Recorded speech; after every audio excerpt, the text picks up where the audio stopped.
Wow! I feel the goo. I know that I will now. I feel the goo. I knew that I would now. So much goo. So much goo. I got a you. All right, guys, we're here. The first Guu Cast, man. Can you guys finally believe it? Can we finally believe it? We're all here.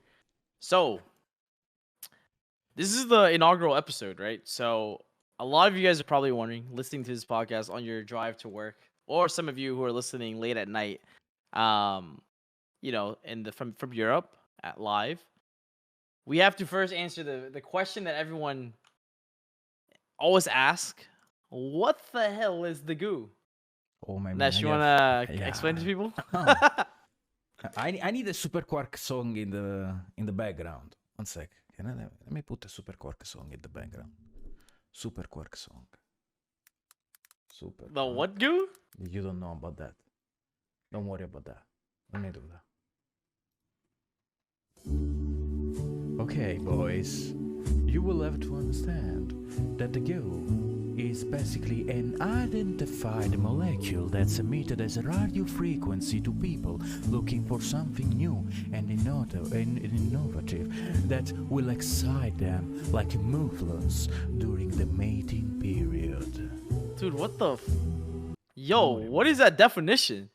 Bro, yo, that was the worst definition of Guu I've ever heard. Look, guys, the Guu is basically the way I look at it, right, is it's like the secret sauce, okay? Everybody want the sauce. They want like the secret ingredient.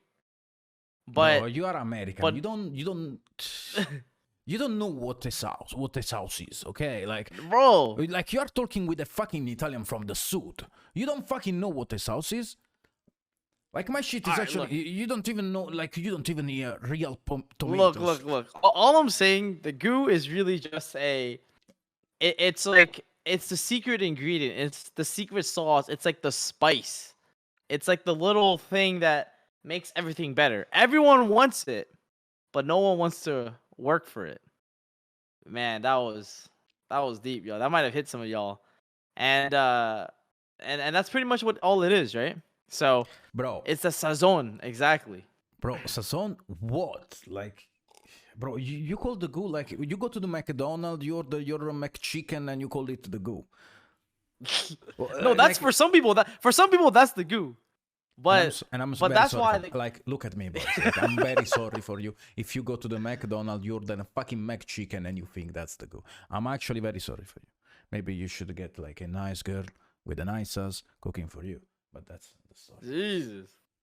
But so, and so, like, you know, obviously you can apply into Yugioh. The way you would apply to Yugioh would be something like, okay, like, let me get the Guu, right? And you're like trying to figure out like what's the best deck, what's the best tech, what are things that can put me to the next level, right? Like, that's what the Guu is in terms of Yugioh. But there's also the Guu for life, you know what I'm saying? Like, dude, what's the Guu to getting massive and get mad gains? The steroids. I'm joking. I was actually listening to you. Then you say the steroids. That's the secret Guu, bro. The forbidden Guu. There's some Guu that's forbidden, guys. There's some Guu that's forbidden. So stay away from the forbidden Guu. Like, for example, some people want to get good at the game, but they do the forbidden Guu. They be cheating and stuff, you know? Like, come on, bro. That's the forbidden Guu. Don't do that, guys. Don't use the forbidden Guu. Whatever it takes. You'll end up like Rock Lee, crippled. Chat. PAK literally said, Nash, don't go out of your way because I don't want to get banned from Yugioh. But it's getting us banned from Twitch. No, I'm just saying. Thank you. I'm just saying. So, but anyways, now that we kind of like covered that kind of topic and why we call it the Guu Cast, it's basically, you know, we wanted to give you guys the secret sauce. We want to cover things that will come up, you know, give you guys a meta report about what's happening in the game right now. You know, thoughts about, you know, the current state of the new prize card that's just announced. You know, we're gonna go over like podcast text, just as like, you know, cards that we think that may be good, may not be good. Why? Is it good? Is it bad? Ultimate Slayer, triple tactic talents, all these things. Talk about like some maybe slightly controversial topics, like is there value to coaching, and all these good stuff, right? So let's get into the first topic, which is gonna be what events are coming up, right? So if you guys are listening in, be cautious of the couple events that are coming, which is the European Championship is this weekend, August 20 to 21st.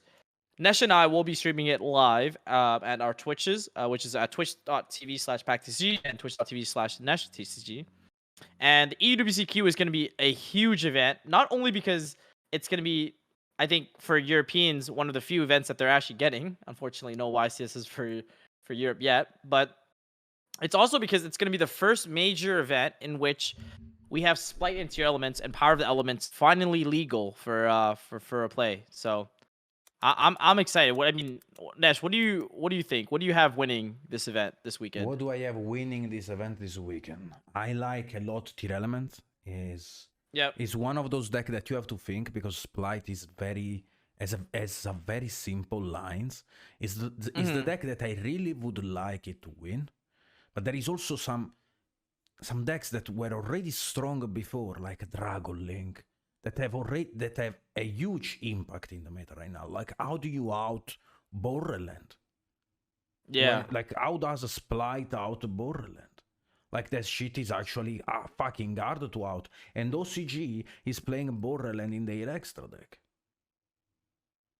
Because it's very fucking hard to out. They don't give a fuck about the effect of a Borderland. They just want the bot. It's literally a tower.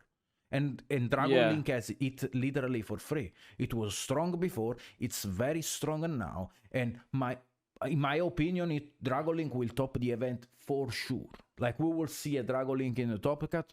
Probably Spright will win. Tier Elements will have probably the 4th or 3rd place. Yeah. Yeah. Also, that's funny. Why do you think tier elements won't win? Why do you think Spright will win? Like, is it mainly because that it's a consistent deck that kind of does what it does every single time, or what? Okay, here is the thing. I tested tier elements like no fucking tomorrow. I crushed my brain over that shit in 2 weeks. I mastered it. I mastered that shit in 2 weeks. It was fucking difficult to master that shit in 2 weeks. Now, here's the issue. I cannot, and I repeat, and I quote, I cannot beat Flander. Yeah, Flunder is crazy. But you know what else is too? I cannot beat Flander, bro. I'm siding Gash. I'm siding Gum. I'm siding fucking Impairment. I'm siding Brawler Lockbird. And I cannot beat the shit. Yeah, I think it's also like, it's a very difficult deck to play 10 rounds of Swiss with, 11 rounds of Swiss with, right? Like, the more you play, the longer you get deeper into the tournament.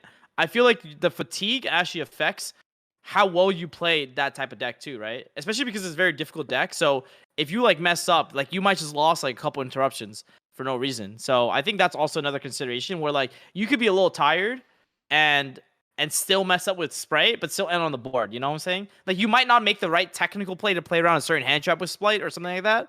Or maybe you like summon blue and summon jet too early when you could have like started for red or something like that. But the whole point is that like the fatigue of IRL events actually does play a major role in deciding what deck you play. So like, if you decide to play like a very hard deck, you have to get comfortable and used to playing that deck for long periods of time, extended periods of time, especially when you're really, really tired.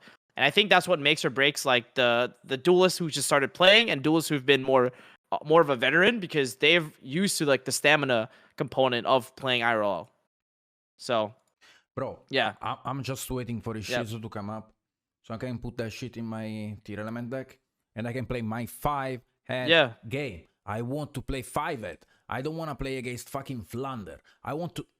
I cannot say that word because otherwise I will be banned on Twitch. But fuck, no more flippers, bro. Bro, I'm tired. I'm fucking tired. Every fucking time they go, pot of prosperity. Okay.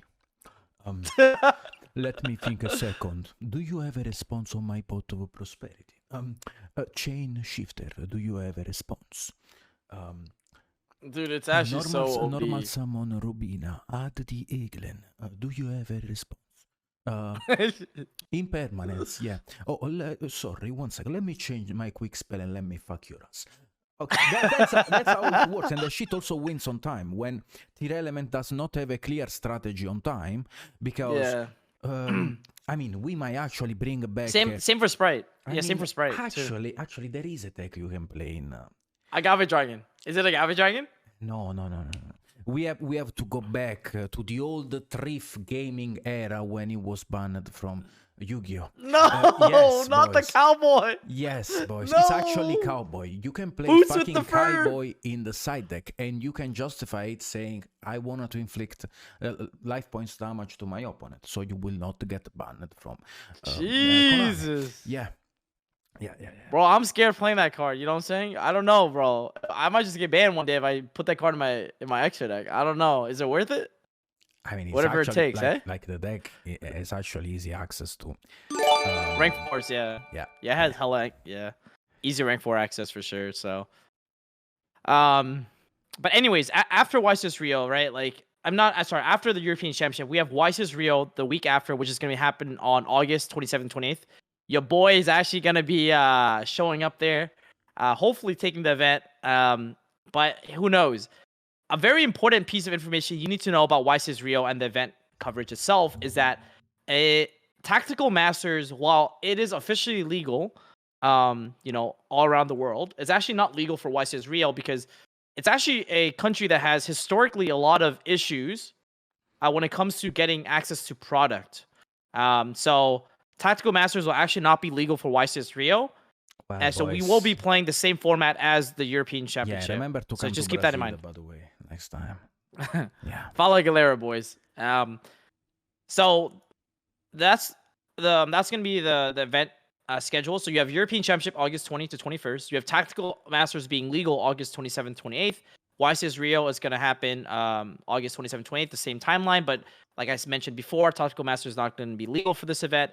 And then the week after, you have Oceanic, you have Continentals, basically like Australian. Like basically people from Australia are gonna be playing this tournament. It's like basically the equivalent of the European Championship. So that's September 3rd and 4th. And I actually have a student who I coach on Metafy who told me that it will be live streamed. So you already know Nish and I will be giving our event coverage of that for sure if they do live stream it, and we will commentate over it. So definitely check us out at our Twitch. And the week after that, we have YCS Niagara, September 10th to 11th. That event is going to be the first event where it's technically the second event where Tactical Masters is legal, but it's going to be the first YCS. The Tactical Masters is legal. So you have Labyrinth cards, you have Mistrune cards that are legal. And those are definitely cards that you definitely want to read. We'll cover those cards in later podcasts for sure. But yeah, I think that's something to definitely keep in mind for sure. There is a thing I want to talk about. Is Rio gonna be streamed, or do I have to bring? Come on, bro. You're gonna have to bring back the radio. You're gonna have to bring back the radio coverage. Radio Nash. The Radio Nash. This time. Radio Nash. And this time, I'm telling you, this time, I'm gonna pay someone there in order to give me all the infos in real time. So Radio Nash will be back, boys. 982 Radio Nash coverage from Mexico. Because Nash tried to call me last time I was in Mexico, and bro, it was difficult because like I'm playing the event, and like in between rounds, I'm trying to get water. Like it's actually very, very difficult, and like the connection is like literally dog water. So you already know the vibes. But yeah, if Nash can pay some guy in Brazil to give him the day-to-day coverage, the minute-by-minute coverage, that'll be bro, insane. It's not gonna be difficult. Like the Brazilian currency is dog shit. So, whoa, what the heck? I mean, let's talk about real thing, okay? Like Brazilian currency is actually like it's dog shit. Like I mean, also euros is not like that insane, but Brazilian currency is actually one of the imagine talking about world currency. Imagine talking shit on Brazilian currency. When the euro is almost like equal to $1. Euro megalaw, boys. Anyways. All right, let's talk about. Okay, all these events are coming up. Yeah. Let's talk about something really, really important, right? The meta report. Yeah. I mean, bro, we have a bunch of regionals that just happened the past 2 weekends. Yeah. And shout out to Septo as well as Lampy Yugioh, right? Yeah. We'll have their information and their spreadsheet in the description as well.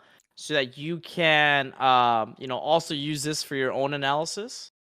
But I'll let Nesh take over this part. So, Okay, so bro, let's talk about the meta. What are we seeing right now? Septo made an amazing job. Like, it's not enough to explain how amazing is the job that Septo did. Like, it's literally like watching a porn. Look at this, the graphics, the thing. Like, I'm getting hard only by watching this spreadsheet. Like, this is the dream. This is the dream that I always wanted to achieve. Okay, so let's start from the week 12.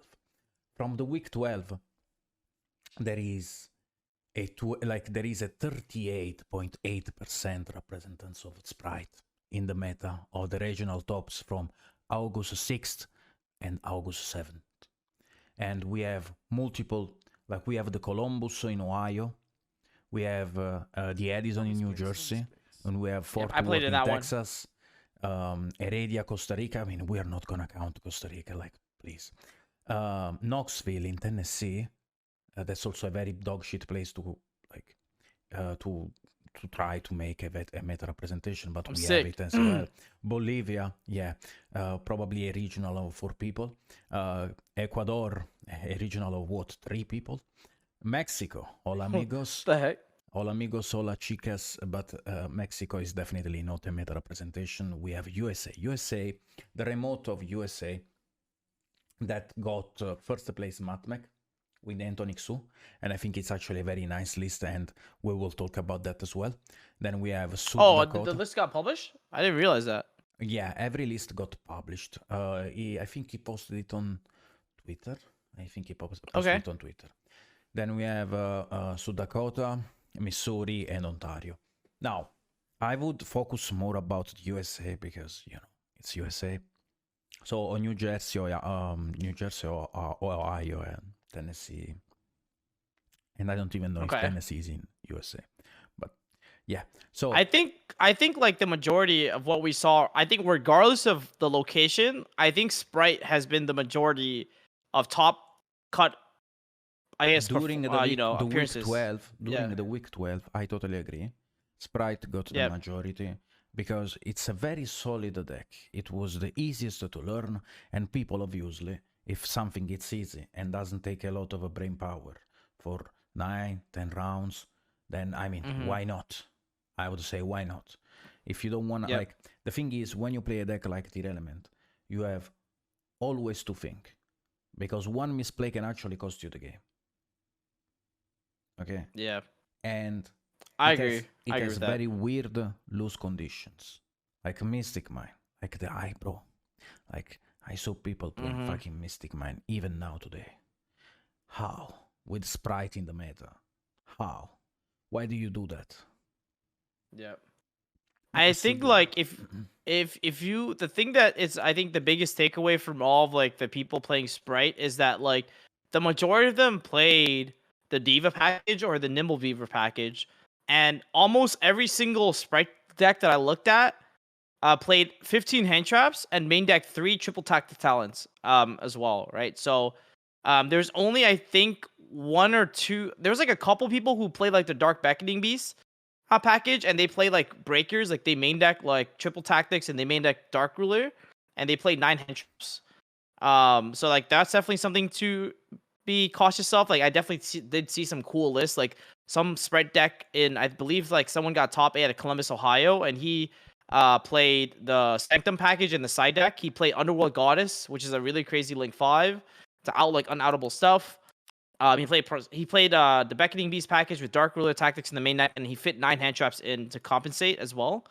So that was also interesting. But yeah, so I mean like it's interesting that, I think it's not interesting, but I think it made sense that the majority of people who gravitates towards Spright, or the reason why a lot of the regionals have a lot of Spright performances doing really well, is mainly just because it was easiest deck to deck build leading up to like the first week of Spright being legal. So yeah, there is also another thing. Okay, we all hate Flounder, okay? I mean, I'll say not everyone hates Flounder, but yeah. Actually, Konami doesn't hate Flounder because he was like, 1 Flounder is not enough. Let's create another Flunder. Let's create Exo Oh, Sister. yeah, Now, Exo Sister. As I told you before, Tier Elements has some very weird loose conditions. Now, when you play Tier Element, you have a very high edge if you combo correctly and you go first. The issue is when you play against Exo Sister and Flunder. Now, those matchups are fucking unwinnable. Like you can win maybe against Exor Sister, but Flunder is gonna literally shit on you. He's gonna bully you. He's gonna grab your pants and it's like showing your nudity in front of everyone. Yeah. So it's gonna be so bad. It's gonna be so bad. So you need actually to respect the Flunder matchup, and we have a representation of the 3%. But the issue about the Flunder matchup is, how does Flunder win consistently against a Spright? Now, Spright is considered the best deck not because it's an insane combo deck, not because it has an FTK combo, but because it has 2 Omni Negation that are very easy to access. Yep. 1 second. It has 2 Omni Negation that are very easy to access, and it's very consistent and has a lot of flex spots. Yeah, Because a I deck think that loses to Dark Ruler should not be meta, but it doesn't care. It doesn't care because it can search. It doesn't search a trap. It searches a spell that banishes. Like that's how crazy that shit is. Because when you when you do a combo with Omni Negation and you are able to search a quick spell that interacts with your opponent, or you are able to search a trap consistently that interacts with your opponent, that's now how you define a meta deck. Because it has 3 points of interaction. It has the monster interaction, the spell and trap interaction, and the end trap interaction. When a deck can fulfill those things, it's a meta deck. Yeah. And Spright. I mean, Spright is crazy. Spright is really crazy. Like, I think the other thing that I've noticed with all the Spright decks is also that a lot of people aren't even using their hand traps correctly. From what I've noticed, like a lot of people are using like they're Veiling Diva like randomly. Like they're using their Veilers into like random spots. Like they're using their hand traps into like random spots, and like they just go super minus. So I think like for the first 2 weeks, because we've only had 2 weeks of data, we've had the first weekend of Pod release, and we have the second weekend of Pod release that just happened this past weekend on August 13th and 14th. Yeah. Those 2 weekends, I believe, are just going to be majority spilled with Spright, and then you'll see a lot more players start playing like Tier as well. You'll see, and if Tier becomes more popular, people will figure out a way to counter it. I think the issue with Spright that I have right now is that a lot of people are playing a lot of hate for that deck, right? Like, yeah, when you go to an event, when you go to an event, everyone's prepared. Everyone's prepared. Like, you cannot be fully prepared for Tier Element if you didn't play it, because that shit is fucking hard to learn. Like, it's not easy to manage your RNG. Like, because you need to manage your RNG in a certain way in order to fulfill the condition of the combo and to end with an optimal end board. It's not easy to do, and it's not easy to read where is going on. Like, you cannot read where Tier Element is going, like, what's the choke point of Tier Element? Because Tier Element does not really have a choke point. Standard combo. Yeah. Because it doesn't have a standard combo. So it's basically the theory of nothingness. Let me talk to you guys about the theory of nothingness. The theory of nothingness. All right. Yes, give me a shot. The theory of nothingness is when a deck does nothing, can be stopped by nothing. And let me explain. By what? Let me give you an example. Let me give you. So wait. So say that again. So you're saying the theory of nothing says that when a deck does nothing, cannot be stopped by anything. Okay. And let me explain you. Like, do you guys remember when Paulo Goncalves was playing the Gadget Eldritch with the DP? Yeah, the Gadget deck. He was playing the Gadget hand trap deck. Yeah. That shit was doing nothing. It was like DP and pray with a lot of entraps in it. And Paulo, I mean, we know that Paulo has always 3 entraps that do this course. But that's another story. Now, when a deck does nothing, how do you stop that? people were trying to Nibiru that, but they were playing a Link Spider and the extender in order to still go into DP, so your Nibiru was a -1. So how do you stop a deck that does nothing? And Tier Element is basically that. Now, Tier Element doesn't really do anything, but when it starts the combo and he mills properly, then it does something. And how do you stop a deck that starts to do something? You have to recognize the choke point at that point. But how do you recognize the choke point if you didn't play the deck? Yo, what do you think about Christian Urena Gunther made a quote recently, or a tweet recently? He was like, "Yo, like I can't imagine going to a long tournament and trying to play a casino deck. Like, do you think Tier Elements is a casino deck? Do you think it's like super luck based, or like what are your thoughts on that?" Okay. Okay, let me explain. Let's start to say that Gunter asked for my deck list. Okay. What's up? What'd you say that again? Let's start to say that Gunter asked for my deck list of Tier Element. Okay. All right. He's actually interested and he capped. He knows that he capped when he said that Tier Element is a bad deck. Now, here is the thing. Now, there is a pattern that you have to recognize during your combo that will bring you to a guaranteed board. Okay, at the start of the combo, not everything is guaranteed, but if you mill a name, like there are some RNG that you need to fulfill in order to have a guaranteed combo. Like for example, Tier Element and the Tier Element end board, which is in my opinion the most standard one that you guys will see, will be with the Fusion level 5, with Redoer, with the Trap. Those are the minimum, like the very minimum that Tier Elements has to fulfill. Someone would say, okay, Nash, but I can stop at the level 5. Yes, you can stop at the level 5, but do you know which version of a Tier Element your opponent is playing? That's the thing, because if I'm playing Punk Tier Element, I don't give a fuck if you stop my level 5. If I'm playing the branded version? The branded version, if you stop my level 5 with Ash, bro, like you just lost. The level 5, what do you mean by level 5? Like I'm talking the Fusion level 5, the Kit Kalos. Oh, the Kikalos. Yeah. You're talking about Kikalos. Yeah. It's just, I mean, just to clear it up for people listening in. Yeah. So if you stop my Kit Kalos with Ash Blossom, like bro, I don't want to tell, like I don't want to tell you how much you're fucked at that point.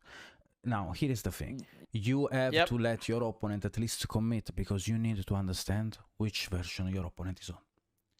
Because there are some entraps that might stop a pure version, but does not stop an hybrid version.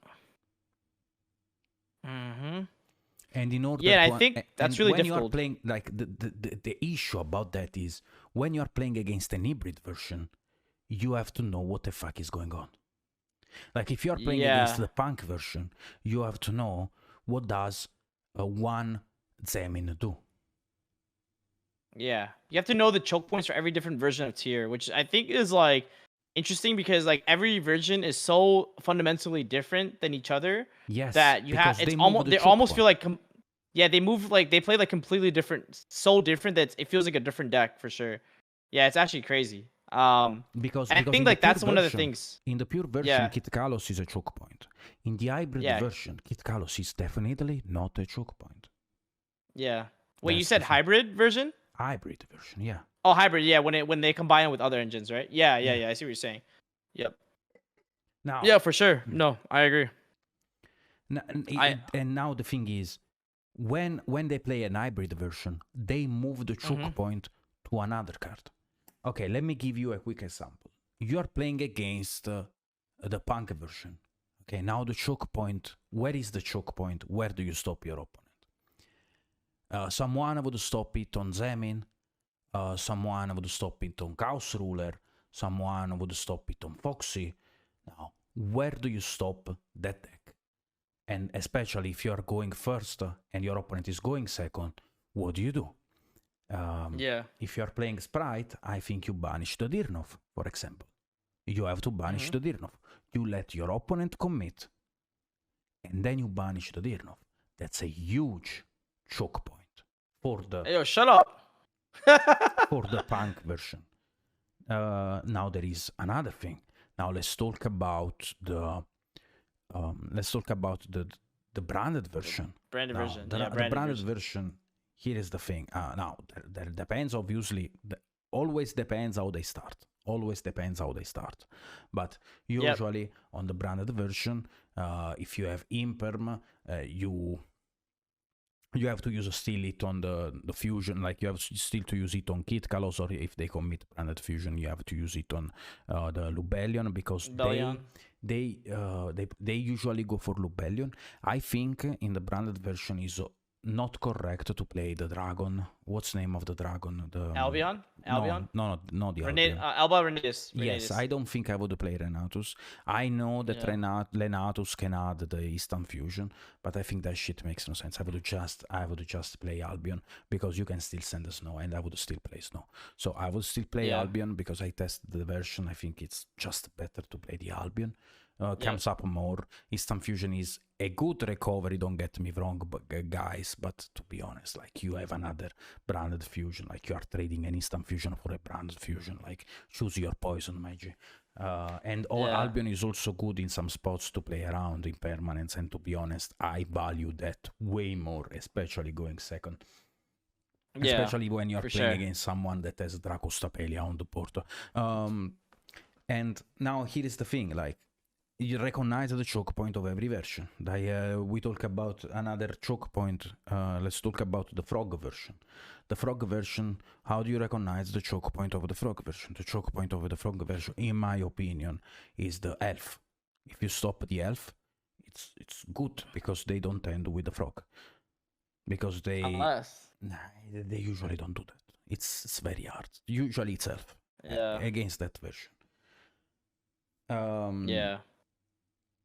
There's like so many different versions. I think at the end of the day, what you have to do is, if you're going to a turn, I think this goes for any deck, that when you play at a tournament and you're not really too familiar about, the biggest advice I always give people is, like, spend game one learning their combo, and like really internalize it. Like, see how they're sequencing, see how they're doing their combo, see all the cards that they're pushing, and then, like, and then after that, when you draw your turn, just scoop, right, and then go to game two, and then as you understand, like, as you take that game one to understand their deck, like, understand what they're doing, you have a much better chance game twos and game threes to, like, interrupt them properly. But really use that game one to, like, just understand what's going on, especially if they won the dice roll, they're comboing on you. Like, if you feel like you use your hand trap wrong, see, like, where you could have used it differently, that could have been better, I think that would also be helpful, because I think, like, quite frankly, the average player, the majority of people can't really prepare for every deck. Like, they don't just have time to, like, test everything. So at some point, you're gonna have to use your intuition. You're gonna have to use your gut feeling to kind of, like, and also your critical thinking skills, like, in the heat of a moment, to be like, yo, this is happening. This guy's doing this stuff. Where's this guy headed with his combo? And really internalize, like, okay, this is what he's doing. This is his game plan. What's the best way I can stop it? And you're gonna have to, like, really, really pay attention to it. And that's gonna go for, like, any deck. It happens mainly more with the rogue decks, right? Because they be coming at you with, like, crazy stuff. Like, but that's how I usually do it. When I, like, see a deck I don't really know, I try to, like, take that game one, understand what the heck is going on, and then game twos and threes will be so much more smoother once you have that down pat. So, so that's my advice for that. But yeah, I test also the danger version of the deck. The danger version, the frog version, and the punk version. I think those are very good. There is also the pure version, but the pure version feels kind of weak to evenly, and I really don't fuck with that. It's hard in some spots, if I can say that. Now, I have a very big issue with the danger version. First of all, you are adding an RNG to an RNG deck. But it's not necessarily incorrect. It's not necessarily incorrect, but the issue is another. When the danger in your hand is not Nessie. That's when it fucking sucks. When it's not what? Say that again. I didn't hear it. When the danger in your hand is not Nessie. Oh, it's not Nessie. Okay. Yeah. Yeah. Now, let's talk about that. You activate a danger that's not Nessie, and your opponent is a Auphenis, for example.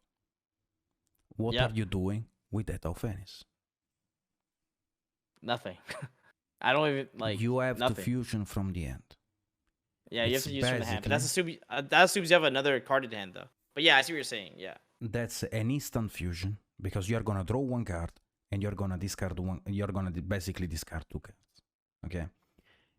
It's gonna be an instant fusion, but using one of your tier elements effect, and that's gonna be very bad for your end board. So that means that you will have to manage an end board with two only effects remaining in your deck.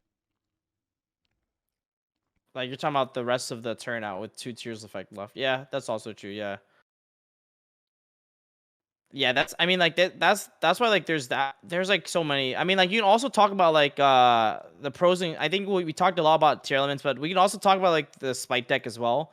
Because I know like I mentioned before, if you look at the report, the meta report, you'll see that the majority of people are playing Spright with Diva, or they're playing like the Beaver version. So I can quickly go over kind of the pros and cons between the two decks. So you have like the Diva version, and then you have Dark Beckoning, right? So the things you need to know about Dark Beckoning is, I believe that Dark Beckoning Beast is the best version at going first because it plays around hand traps much more efficiently than the Diva version. I'll give you a scenario. So let's say you have only one Dark Beckoning Beast and you have only one Diva. The last four cards in your hand are all hand traps, okay? Which is actually very common in Spright. Like I don't think the deck is that consistent, to be quite frank. And that might be a hot take, but the main reason is because it doesn't have as much starters. I mean, I came from playing Prank Kids where like every one card is a starter, right? But you actually don't have that many one card starters in the Spright deck. So you need actually like more 2-card combos than you think. But anyways, besides the point, let's say you open one Diva going first and you open one Dark Beckoning Beast. Your opponent has, let's say, an Ogre, right? Or Veiler per se, right? Or we'll go through all the hand traps. We'll start off with like Ash, right? If you go normal summon Dark Beckoning Beast and your opponent ashes, right? That it stops it. If they normal summon Diva, they ash it. They both stops it. Same thing with Veiler. It both stops it.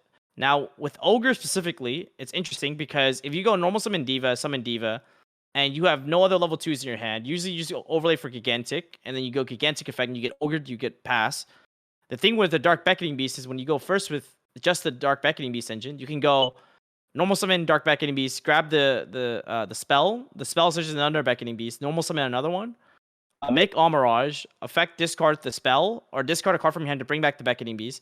And they would have to Ogre that, because if they don't Ogre that, you bring back the Dark Beckoning Beast and you overlay for Gigantic and it's protected by Amirage. But if they Ogre the spell, then you can make Elf. You can make Elf with the Amirage and the Dark Beckoning Beast, bring back a name, then overlay for Gigantic and still do something, right? Summon Blue. Blue gets Jet, summon Special Jet, and then you still end on interruptions. So you see how, like, at least through one Ogre going first, the Dark Beckoning Beast can play through Ogre way more efficiently. Then loses to Nibiru. Yeah, it loses to Nibiru though. In that line that you do to play around Ogre, you do lose to Nibiru. So that's definitely. But people aren't playing Nibiru right now, from what I've seen. Like in the list, the hand traps that are most commonly played right now in most decks are Impermanence, Veiler, Ash Blossom, DD Crow, and Ogre. I would say those are like, if people play 15, those are like the 15 they have in, and then it's like 3 tactics. Those are typically what people are on right now. And then the thing is, so that's the pro, right? The pro is that the Dark Beckoning Beast is way better at going first into like hand traps, at least in regards to like Ogre. And then now you have something like Diva, right? So then the question becomes, how is Diva better? Well, like, what are some pros of Diva? Because I'll try to give you like the non-biased answer, because I do like Dark Beckoning Beast more. Well, Diva going second, right? If you go normal summon Diva and you go Diva effect, it summons another Diva. If your opponent has, let's say, a Book of Moon, they book one of the Divas, you still have a level 2 on the board. Let's say you play Dark Beckoning Beast, right? Going second with Dark Beckoning Beast, you go normal summon Dark Beckoning Beast, search the spell, activate the spell, search another Beckoning Beast, and then your opponent activates Book of Moon or your Beckoning Beast. you don't have any other level 2s. So the main difference going second into like a Book-a-Moon-esque effect like Snow or a one second. yeah, or like Meta Noise is essentially that because Diva is a trigger effect that would summon another level 2 immediately, like as like on the summon of it, while Beckoning Beast does its trigger effect doesn't summon a level 2 immediately, which like means that the Beckoning Beast is weaker to removal type effects or Book-a-Moon type effects, such as like Smashers in the mirror match, right? So the scenario that I give people and people that I coach playing Spright going is that if you go second, right? If you go second into the mirror match and you dark roll your opponent and you have nothing else, you have one diva. You dark roll the mirror match and you have one diva and your opponent has a Smashers, right? You can go. I mean, assuming you have blue. Let's say you have blue. You have blue, diva, smasher. I mean, blue, diva, and dark ruler. Okay. You dark ruler your opponent. You normal summon diva. Diva summons another one. Even if they smasher one of the names, you just special blue. You still cook them, right? The thing with Dark Beckoning Beast is if you go normal summon Dark Beckoning Beast and you search the spell after ruling your opponent, if they banish your Beckoning Beast immediately, you can't special blue, and there's no other way for you to get another level 2 on the board, right? So those are kind of like the pros and cons if you really think about it. Like first and second, Diva going first is way weaker to hand traps. But if people, so then the bigger question you have to then answer is this, right? The meta point is this: if people play more hand traps, I think Beckoning Beast is way more efficient at playing through interruptions. It also has a line in which you can like, if you open like Dark Beckoning Beast plus blue, you're able to play around Ogre and any other hand trap because you can go. Normal summon. You can go normal summon Beckoning Beast, get the spell. Normal summon another search a Beckoning Beast. Normal summon a second Beckoning Beast. Make All Mirage, reborn another Beckoning Beast. Make Jin Buster, and then special blue, and then you can do your entire setup while playing around Ogre, and the Jin Buster negates any hand trap. Now the thing is that Diva is inherently a lot weaker to interruption. But if people play board breakers like Tactics, they play breakers like Dark Ruler No More and Super Poly in the main deck. Diva allows you to go for a Helki 5x line that allows you to bounce hand traps to your hand. So you can see, like, depending on the meta, you can determine which version is better, right? So I just kind of gave you guys the quick rundown of like what is better, right? The Beckoning Beast or the Diva version, and it really depends on the meta that people are playing. So the European Championship that Nesh and I will be covering this weekend will kind of help you give insight into what is better, whether Beckoning Beast or Diva is better, right? If people are playing more board breakers, then Diva is better because that means Diva is resolving, you have to do the fiber line. If the Beckoning Beast version, if people are playing more hand traps, then the Beckoning Beast is better because it's more efficient at going first. And Beaver is, I think, will be better once the Shizu comes out. But right now, Beaver is just, it's like an in-between Diva / in-between Beckoning Beast. So yeah, that's pretty much it. My boy Nesh is pulling a Jiren. He's like sleeping right now. But are you taking notes, Nesh? I took notes. I did a nap. Like, so yeah. So that's a quick rundown. That was the quick. That was quick. What do you mean? That was mad quick. That was like a quick my ass. Boom. Holy shit. Like you covered the entire meta. Yeah, we basically covered the entire meta. I mean, that's again like the first part of the podcast. So you went over also the Archifiber line and why someone is liking the Diva. Yeah, right. Yeah. I don't like that shit. I think that's. I don't like it because like I said, I think it's way weaker than the hand traps. But I see the merit of playing it depending on how the meta shapes. If everyone's playing board breakers, the Diva version is like I think way better because you can like go way more crazy, if that makes sense, and you don't get punished, right? The issue is about the recovery because then you have only 2 bullets. Like the thing is, I don't like that because of the recovery. I think the Beaver gives you way more recovery than the Diva version. If we talk about recovery, obviously. If we talk about recovery, I feel like the Beaver has this. You are in this spot in which it's not gonna always come up, but you might need the 3rd shot. When you get in a grind game, and also why people are playing the 3rd elf in the extra deck, because people that are good at the game, they are gonna get in a grind game with Spright, and it will win whoever has the 3rd elf. The 3rd elf, yeah. The 3rd elf is gonna come up, in my opinion. It's gonna come up in every grind game for the mirror, and if you play that shit, you're gonna win 100% the mirror.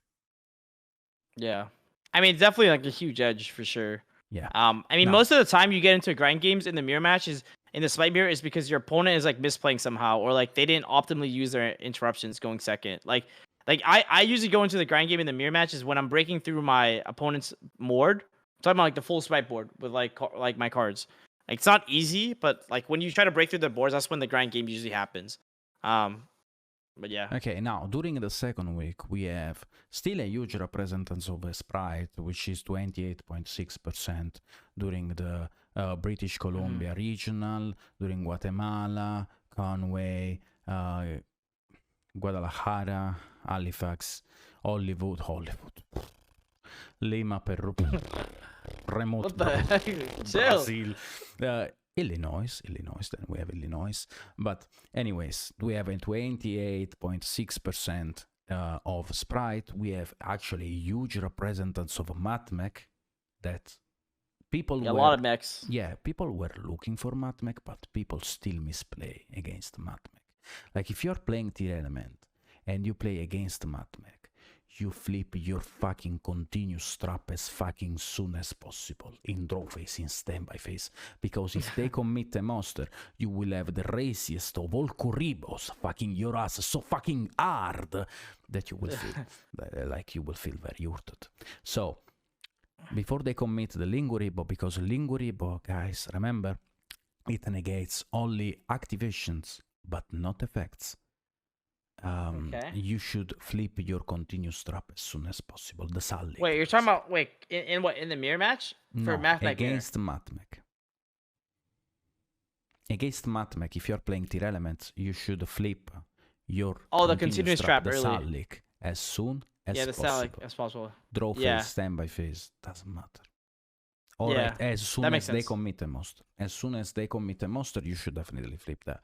And MatMech has a 14.3% of representation, and that's actually a very huge, in my opinion, percentage. And then we have a Tier Element with still also a 14.3% representation. Now, people after the week one, because as I said, the week one was the week in which not everyone can be fully prepared, so they choose just an easy deck to go into the meta, and Spright is literally the most easy one, and also because it's fully covered by OCG YouTubers, and it has way more like there are way more info about Spright than Tier Elements, even though like I think you guys should think also about who's playing Tier Elements and who's playing Spright, okay? We have literally the 3 times World Championship player, the winner of the Worlds, playing fucking Tier Element. There is a reason he's playing that, right? Like, it's... And you also made... You're talking about in OCG? Yes, in OCG. The guy who won twice or thrice the fucking Worlds, and he's playing also Tier Elements. Now, there is a reason why he's doing that, right? Like, I don't think the guy is stupid. If he would recognize Spright to be the best deck, he would probably play Spright instead of Tier Elements. Why is doing so well with the Tier Element in OCG when there is actually a 50% representation of Spright in OCG? He found probably something that... he found probably something that is not right now. Okay, that we didn't discover right now so far. And I'm not talking about Spright. I'm not talking about Tier Element with Ishizu. I'm talking about Tier Element before Ishizu. I'm talking about the OCG Meta Report number 8, the OCG Meta Report number 9, in which Tier Element that we have right now was actually run almost the same way it's run in TCG. Yeah. No, it'd be interesting to see. Like, maybe he did figure something out that's the why he's on it. I mean, it's tough to say, right? He's probably some sort of like medical, or maybe he figured out some sort of goo to kind of have an edge, right? Like, I mean, this is a format with backseat. Actually very interesting because he was playing. I think he was playing 2 Shailen, 2 of the water, He played 1 less. of the water. Yes. Yeah, Rhinoheart. Yeah, 2 Rhinoheart, 2 Shailen, and then 1 Meru. And I think he was also playing, 1 Meru and 1 Alphenis. I think he was doing that. Yeah. It was something around those ratios. Then, I mean, let's remember that, I mean, the OCG ratios are the OCG ratios. So you know. Yeah. I mean, I cannot fully trust OCG, even though I think the best, like Nah, one of the maybe best he players there. I just cannot. Yeah, maybe he just, I don't know. Usually people try to have a reason for it. Who knows? I mean, I actually play all of them. Like I have my Punk tournament deck that I posted out recently, and I maxed out all the tournament names because I feel like I actually want to either draw them or like mill them. I think those guys are broken.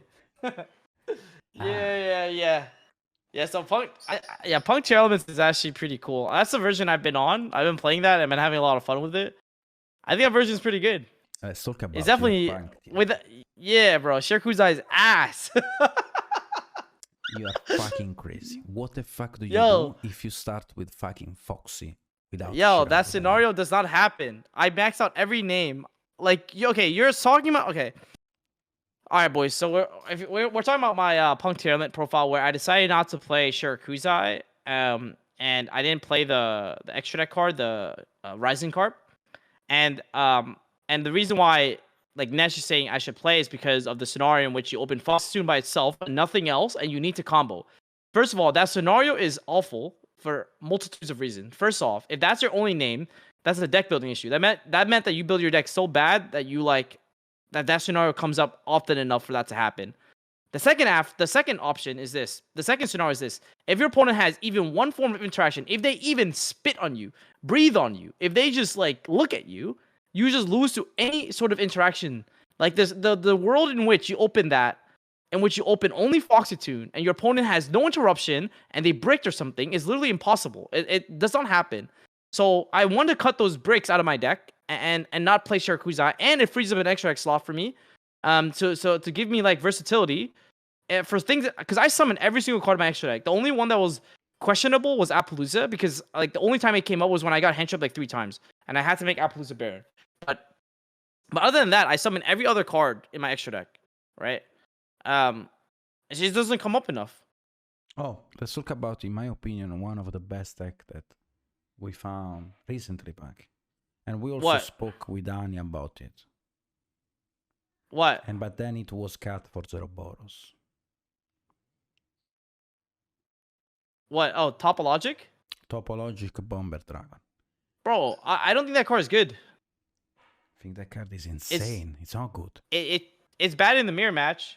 It's not good against trap decks. It's not fucking bad in the mirror match. What the fuck are you saying? Yes, it triggers all their names. You are gonna create a loop of triggers of your names. Your opponent can do shit about that, and you are gonna win with fucking Dweller. What the fuck are you saying? You create a loop with your effects, and your opponent can literally do nothing. It's literally an infinite Raigeki. Like you can trigger, you can literally trigger. Bro, you won the moment you activate Dweller. Like you don't need that. No cap. Yeah, I think it's like, I think it's insane against the Spright. It totally changes the matchup. Bro, one Snow beats the Spright matchup anyways. What are you saying? That's IP Snow cooks the Spright matchup by itself. Tell me a card combination that beats IP Snow.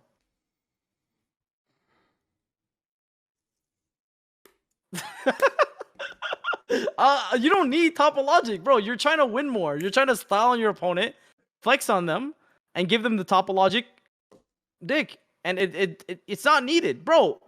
Normal summon, book.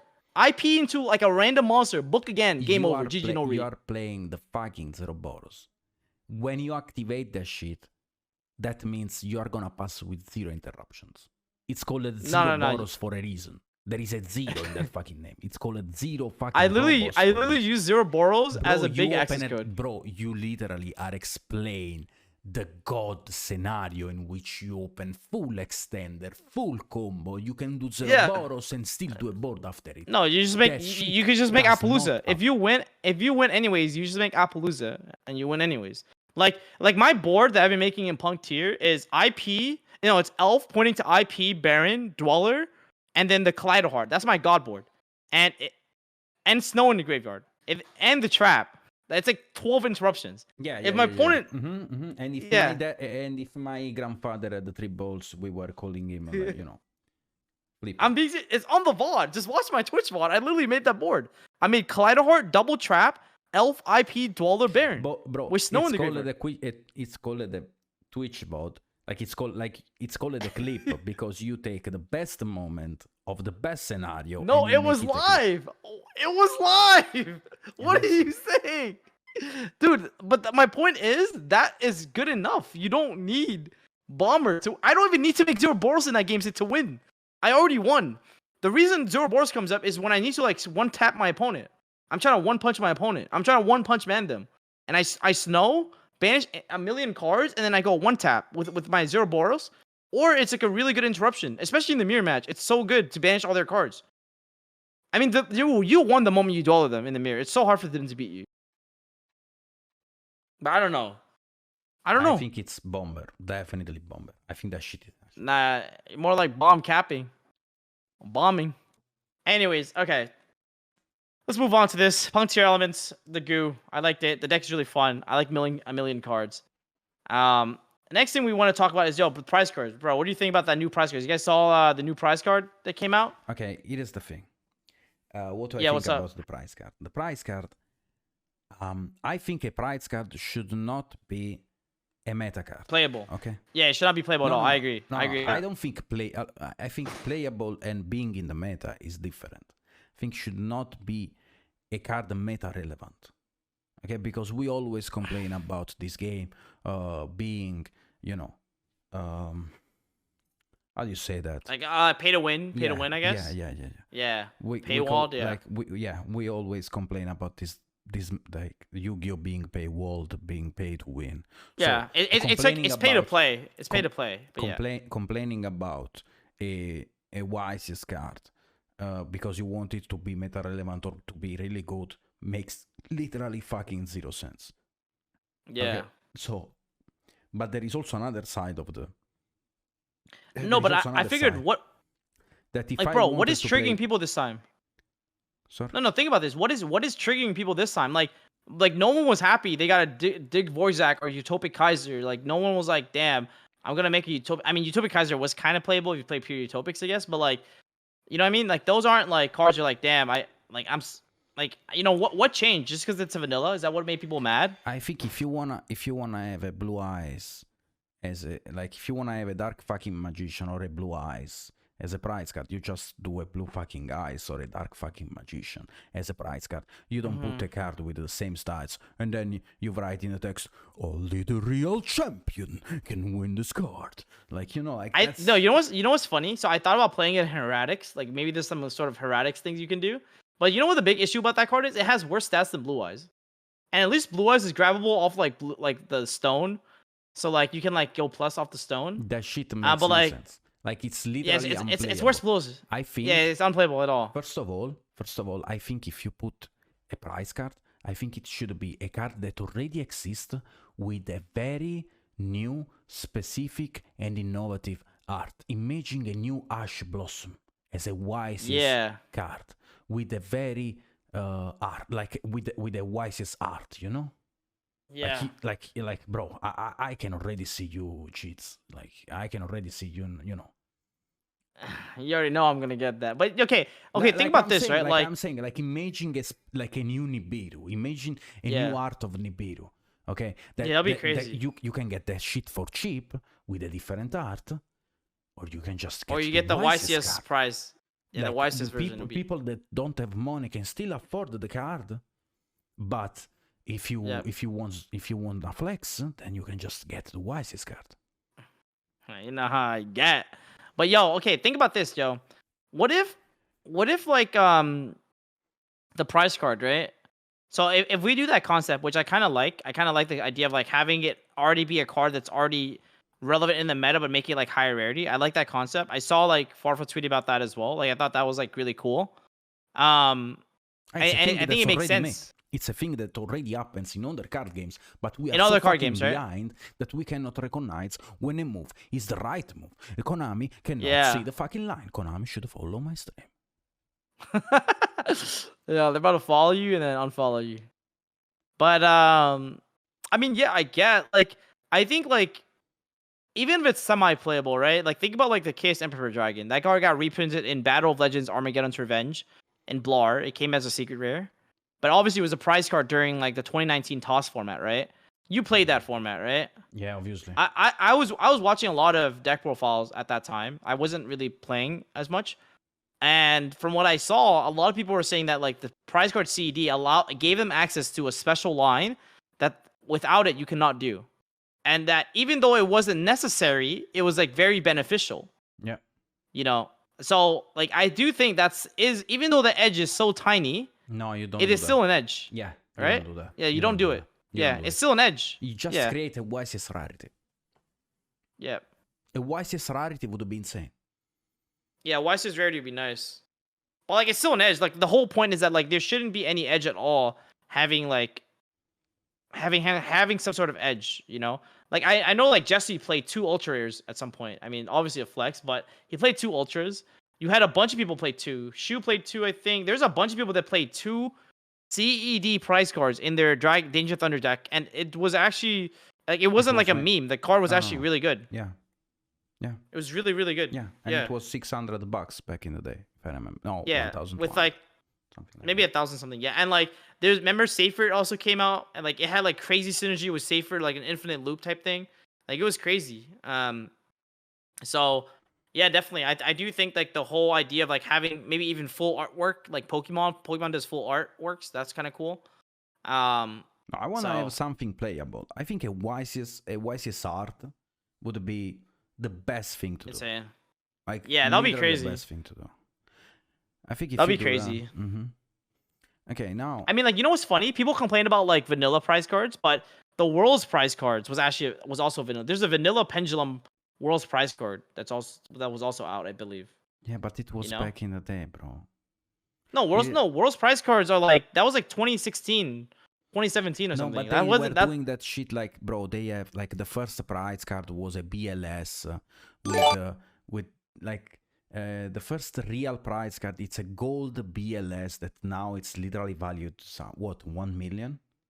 Like it's something one crazy. Of the most like it was in Japan. Ever. Yeah, it was in Japan. Yes, the gold BLS, which is a non-effect monster. Like literally a different card. You know, it's a rare and unique card. It is the thing. Yeah. Because now you created the vanilla. Okay, but what they did with that word, the first word, they used a card that's already in the game. Okay, but they made it a vanilla. Which was the special thing about that card, because it's not playable. It's a card that already exists, but it's a rarity that does not exist even nowadays. Yeah, that's kind of cool. That's actually pretty sick. And the shit is valued 1 million. I remember like. I feel like I've heard that somewhere too, like $1 million. Yes. The guy tried to sell it for 10 million, but then at the end of the day he sold it for $1 million. That's crazy.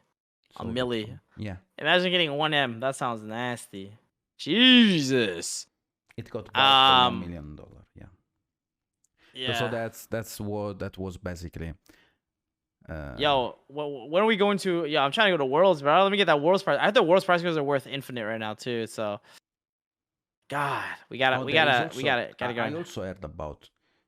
I also heard about any, like, I don't know if it's actually it actually exists or not, but there is a card in Yugioh that was never released, and it's basically just in the collection of the vault, right? In like the Yugioh vault. Yeah. Yeah. Like I've heard about that, but I don't know which card. Yeah, like it's called the best card in the game that was ever printed, but was never released.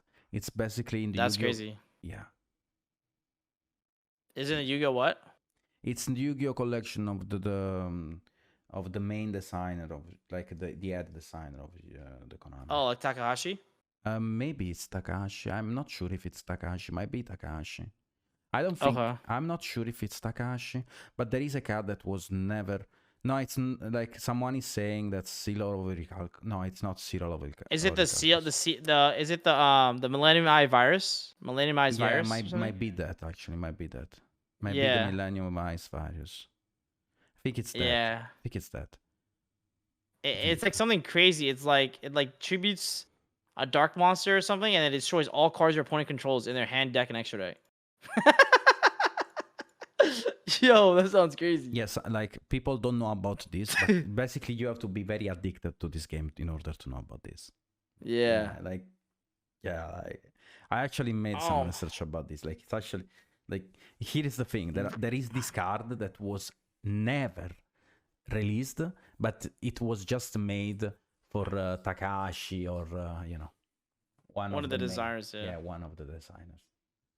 That's interesting. It cannot be played, and I think All right, it's yo. one of the most expensive one as well. Let's jump to the let's jump to another segment that I think we have to just get into, which is the tech of the day, bro. We have The two tech techs of of the the day. day for the podcast. Yeah, we have Okay. two. Now, So there's triple tactic talents, and an ultimate slayer. yeah, So we're gonna talk about the pros and cons, whether or not we like the card. Because the reason why triple tax is relevant is because it was played in almost every Spright deck in the main deck. Almost every. Like if you look at the meta report. And then you have Ultimate Slayer, the new and upcoming card, right? Like the quote unquote forbidden droplets, the quote unquote tactics of the set of Power of the Elements. So I don't know. What do you think, Nesh? You think these cards are insane? okay. About triple tactical talent, I tested it in tier elements. I think in tier elements is way better to play impermanence as the third effect spot. Like if I have to play Dark Okay. Ruler, Super Poly, I prefer way more having an impermanence. And let me explain you why. Because if you open You're scared of imper- Thunder. It's not only that. 1 second, G, 1 second.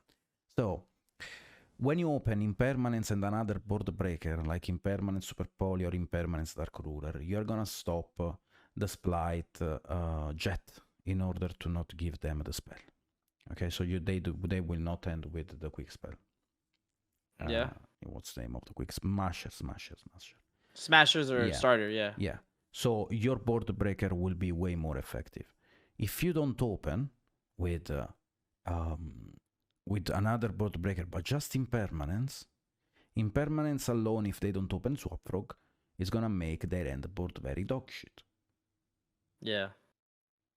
Okay. Because one of that's the right. most reliable ways for Spright to play around impermanence is to open starter with for red. Swap Frog. It's to open with Swap Frog or to summon in a zone that's pointed by Elf. But respecting impermanence is actually very bad for Spright. They usually hint into the impermanence because 90% of the times playing around impermanence makes no sense and hint to other entraps.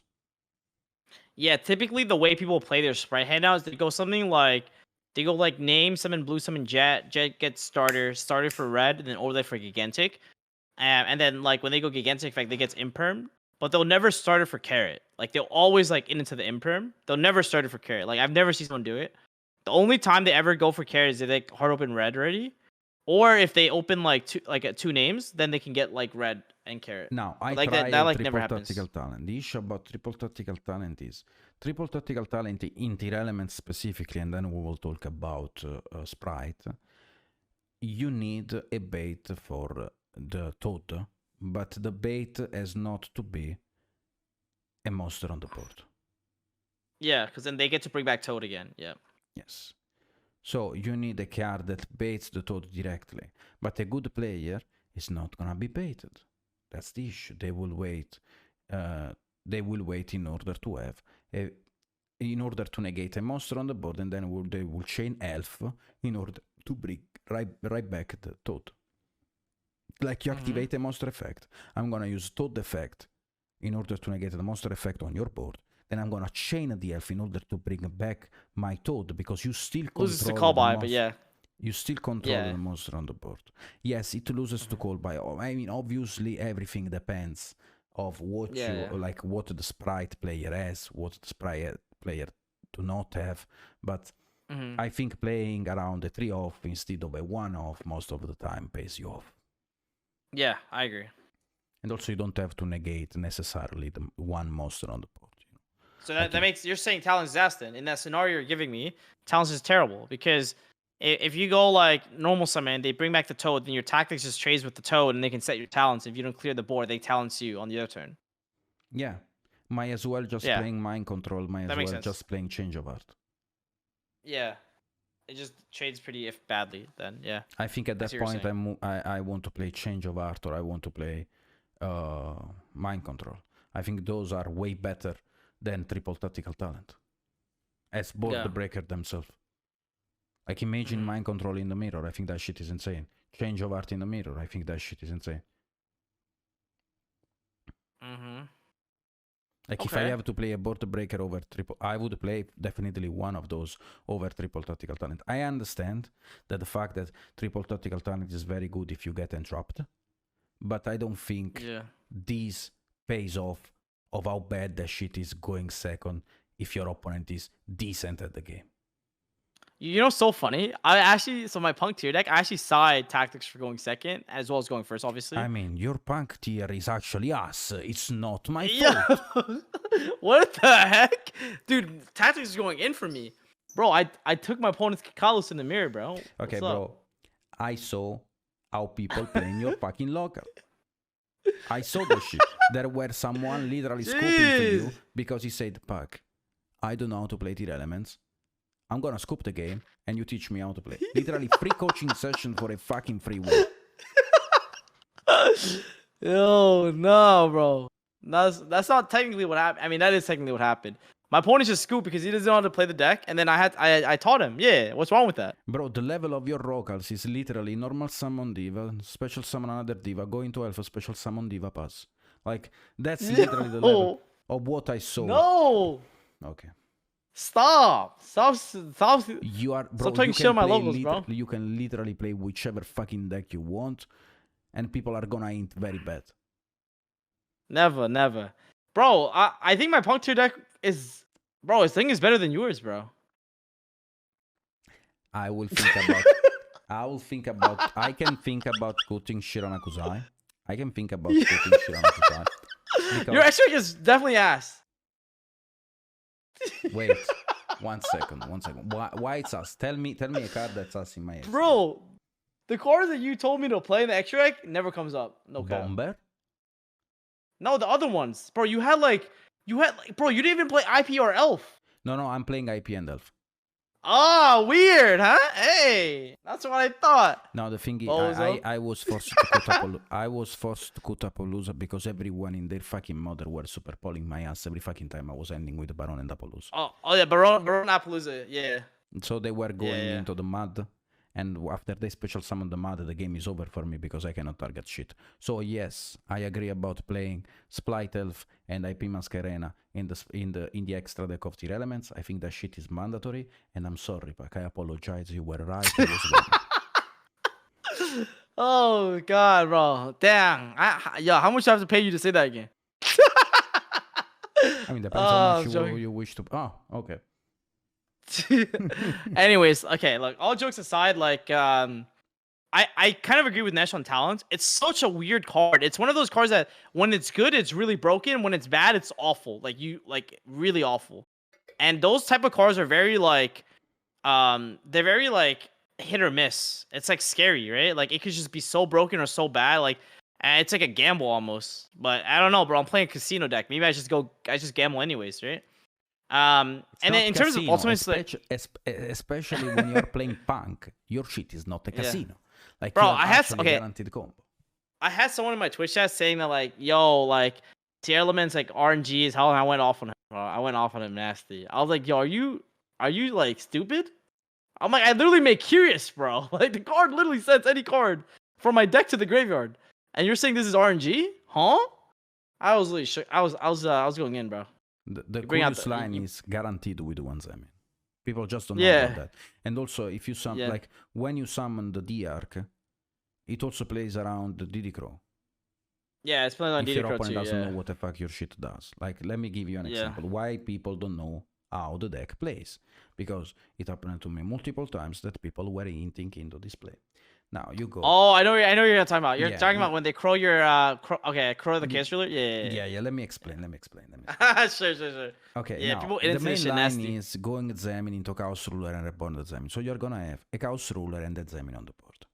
Okay. Then you go into Alki Fiber and you summon the Shinobi with Alki Fibrax. Now, the Curious line requires you to go into Dark, Charmer Dark. Okay? Dark Charmer, yeah. Yeah, Dark Charmer. Now, on resolution, I'm gonna use Chaos Ruler to banish the Foxy Tune, that's always guaranteed, and the Dark, that's Shinobi. And now let me explain you what happened. If you chain Diddy Crow to Chaos Ruler, and until now 100% of people did it to me, I'm gonna still special summon the Shinobi, then I'm gonna use Dark in order to take your Diddy Crow, and I'm gonna make Curious. Okay, if you use... And you get bought it anyways. If you use a little bit of your fucking brain cells, you will do Diddy Crow on resolution before I use Chaos Ruler. So I don't get the free Shinobi, so I don't have the Curious line. Yeah. I'm literally telling people how to fuck me up. But yeah, that's basically it. Yeah, basically. Yep, that's exactly it. Yeah, like that's the thing that people like don't really pay attention to, and then they definitely get cooked by that for sure. Bro, you know what's funny in terms of the Ultimate Slayer? I actually really like the card. No, I like the I like the design of it. I want to talk about triple tactical talent. Oh, okay, sure. What do you want to say? What do you want to say? Now, Spright in triple tactical talent in Spright. Now the deck does. Yeah, everyone's really maining it. What do you think? I think the deck is very resilient to entraps. If you play it correctly. Like the more entrap you turn against the Spright, you're gonna get only minuses if it's not impermanence. Yeah. Impermanence is literally the best entrap to use against the Spright because they cannot play around impermanence. 90% of the time they are gonna hint into the impermanence and your impermanence is gonna go through and your opponent is gonna make a very bad board because of that impermanence. They can play around Ogre, they can play around Nibiru, they can play around Ash, they can play around Veiler. Veiler is actually very bad against the Spright. The issue is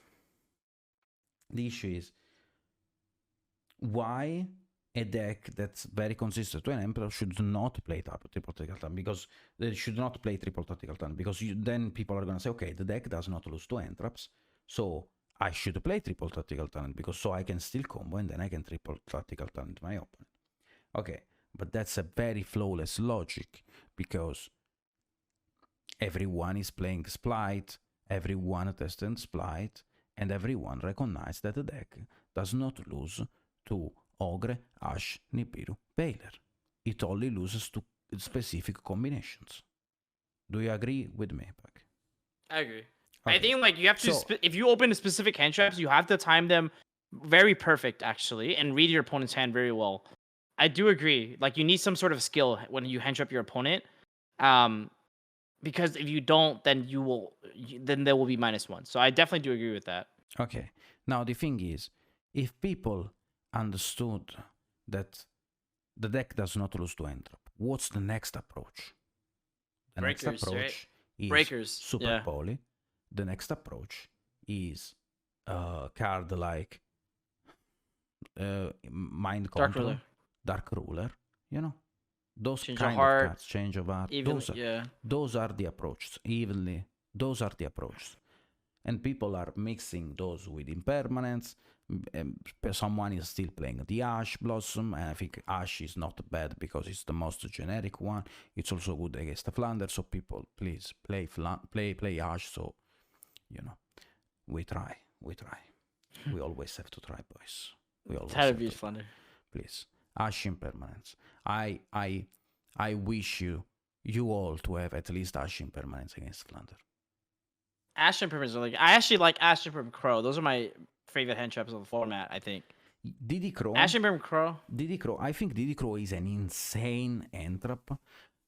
The issue is it's designed mostly for tier elements.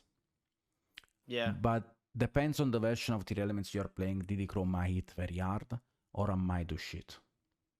It might just do nothing, yeah. You know, like Diddy Crow is weird. Diddy Crow is actually weird as card. And also people are playing triple tactical talent and you don't want to hint into your opponent having triple tactical talent. I think everyone recognizes that triple tactical talent is a sort of staple right now in the Spright deck. So I think people should just play to 6-9 entraps and mix it with Super Yeah. Poly and Dark Ruler. Like I would open Hoffness going second into Spright, and I would intentionally choose to not use Hoffness to play around tactics. Because I'm like, bro, I think I can break their board, but if I use Hoffness here and I get tactics, I lose the game. So it's like so bad. You have to like be cautious of that, for sure. Let's talk about Ultimate Slayer. Now, Yeah. Ultimate Slayer, in my opinion, there is only maybe a version that can play it in Spright, and it's the Evil Twin version. I don't think because the you already have Trouble standard Sunny. version. Yes, I don't think the standard version should play Slayer. I don't think the card is necessarily bad. I think the card is actually not bad. It's actually good, but it's a very, very expensive card. Like very expensive. It's very what? A very what card? Expensive. Yeah. Expensive. You have to play one fucking brick in the side deck and 2 cards that you will never use in the extra deck only for that card. It's very, very expensive. It's a very good board breaker card, but I think it's the last one you choose. Yeah, it's a very like it's a high commitment card. You have to play a bunch of cards to supplement it for sure. Like you can't just play it. I think if you do that, like to be honest, in my opinion, right now, if I would rate all the board breakers card, the first one would be definitely Super Poly, the second one would be Dark Ruler, the third one would be Impermanence, the fourth one would be probably Evilly, and the fifth one would be Slayer. Would be Slayer, right? Yeah. Yeah. Yeah. And I think. And then if we talk about tier elements, that the idea, like if you play the tier element, if you test the tier elements, and I'm talking to the chat right now, if they tested it, they would understand there is no space. The only way you can play, what? the only way you can play the Ultimate Slayer in the side deck would be UDMing Konami and treat them to extend your extra deck to maybe 18 cards, and probably you will have then the space for Ultimate Slayer in tier elements. Yo, if we get a 20 card extract, dude, that would be insane. That would actually make Ultimate Slayer godly. Would make a lot of decks broken, to be honest. I don't think they should do that. Yeah, it would actually be too crazy. It probably would. It actually would make Super Poly broken too. And Super Poly is actually so unfair. I hate that card. That card is so crazy. Yeah, they probably shouldn't do that, to be honest with you. I definitely, yeah. Okay, here's my thoughts on Ultimate Slayer. I think the card is actually pretty well designed. I'll tell you why. It's like it's not a simple card like Dark Ruler where you just slap it down and your opponent just like gets cooked. It's a card that you have to commit extra stuff to, you know? It's like you have to play extra deck cards intentionally. So you have like your extra deck count gets lowered as you play it, right? You have to like play good targets, and there's not even that many. So I actually like the design of the card overall. Like I think the card is pretty well designed, even though it's like some people might consider it unfair. I think like the drawback of the card in which you have to play all these like commitment stuff makes it like quote unquote fair for me, if that makes sense.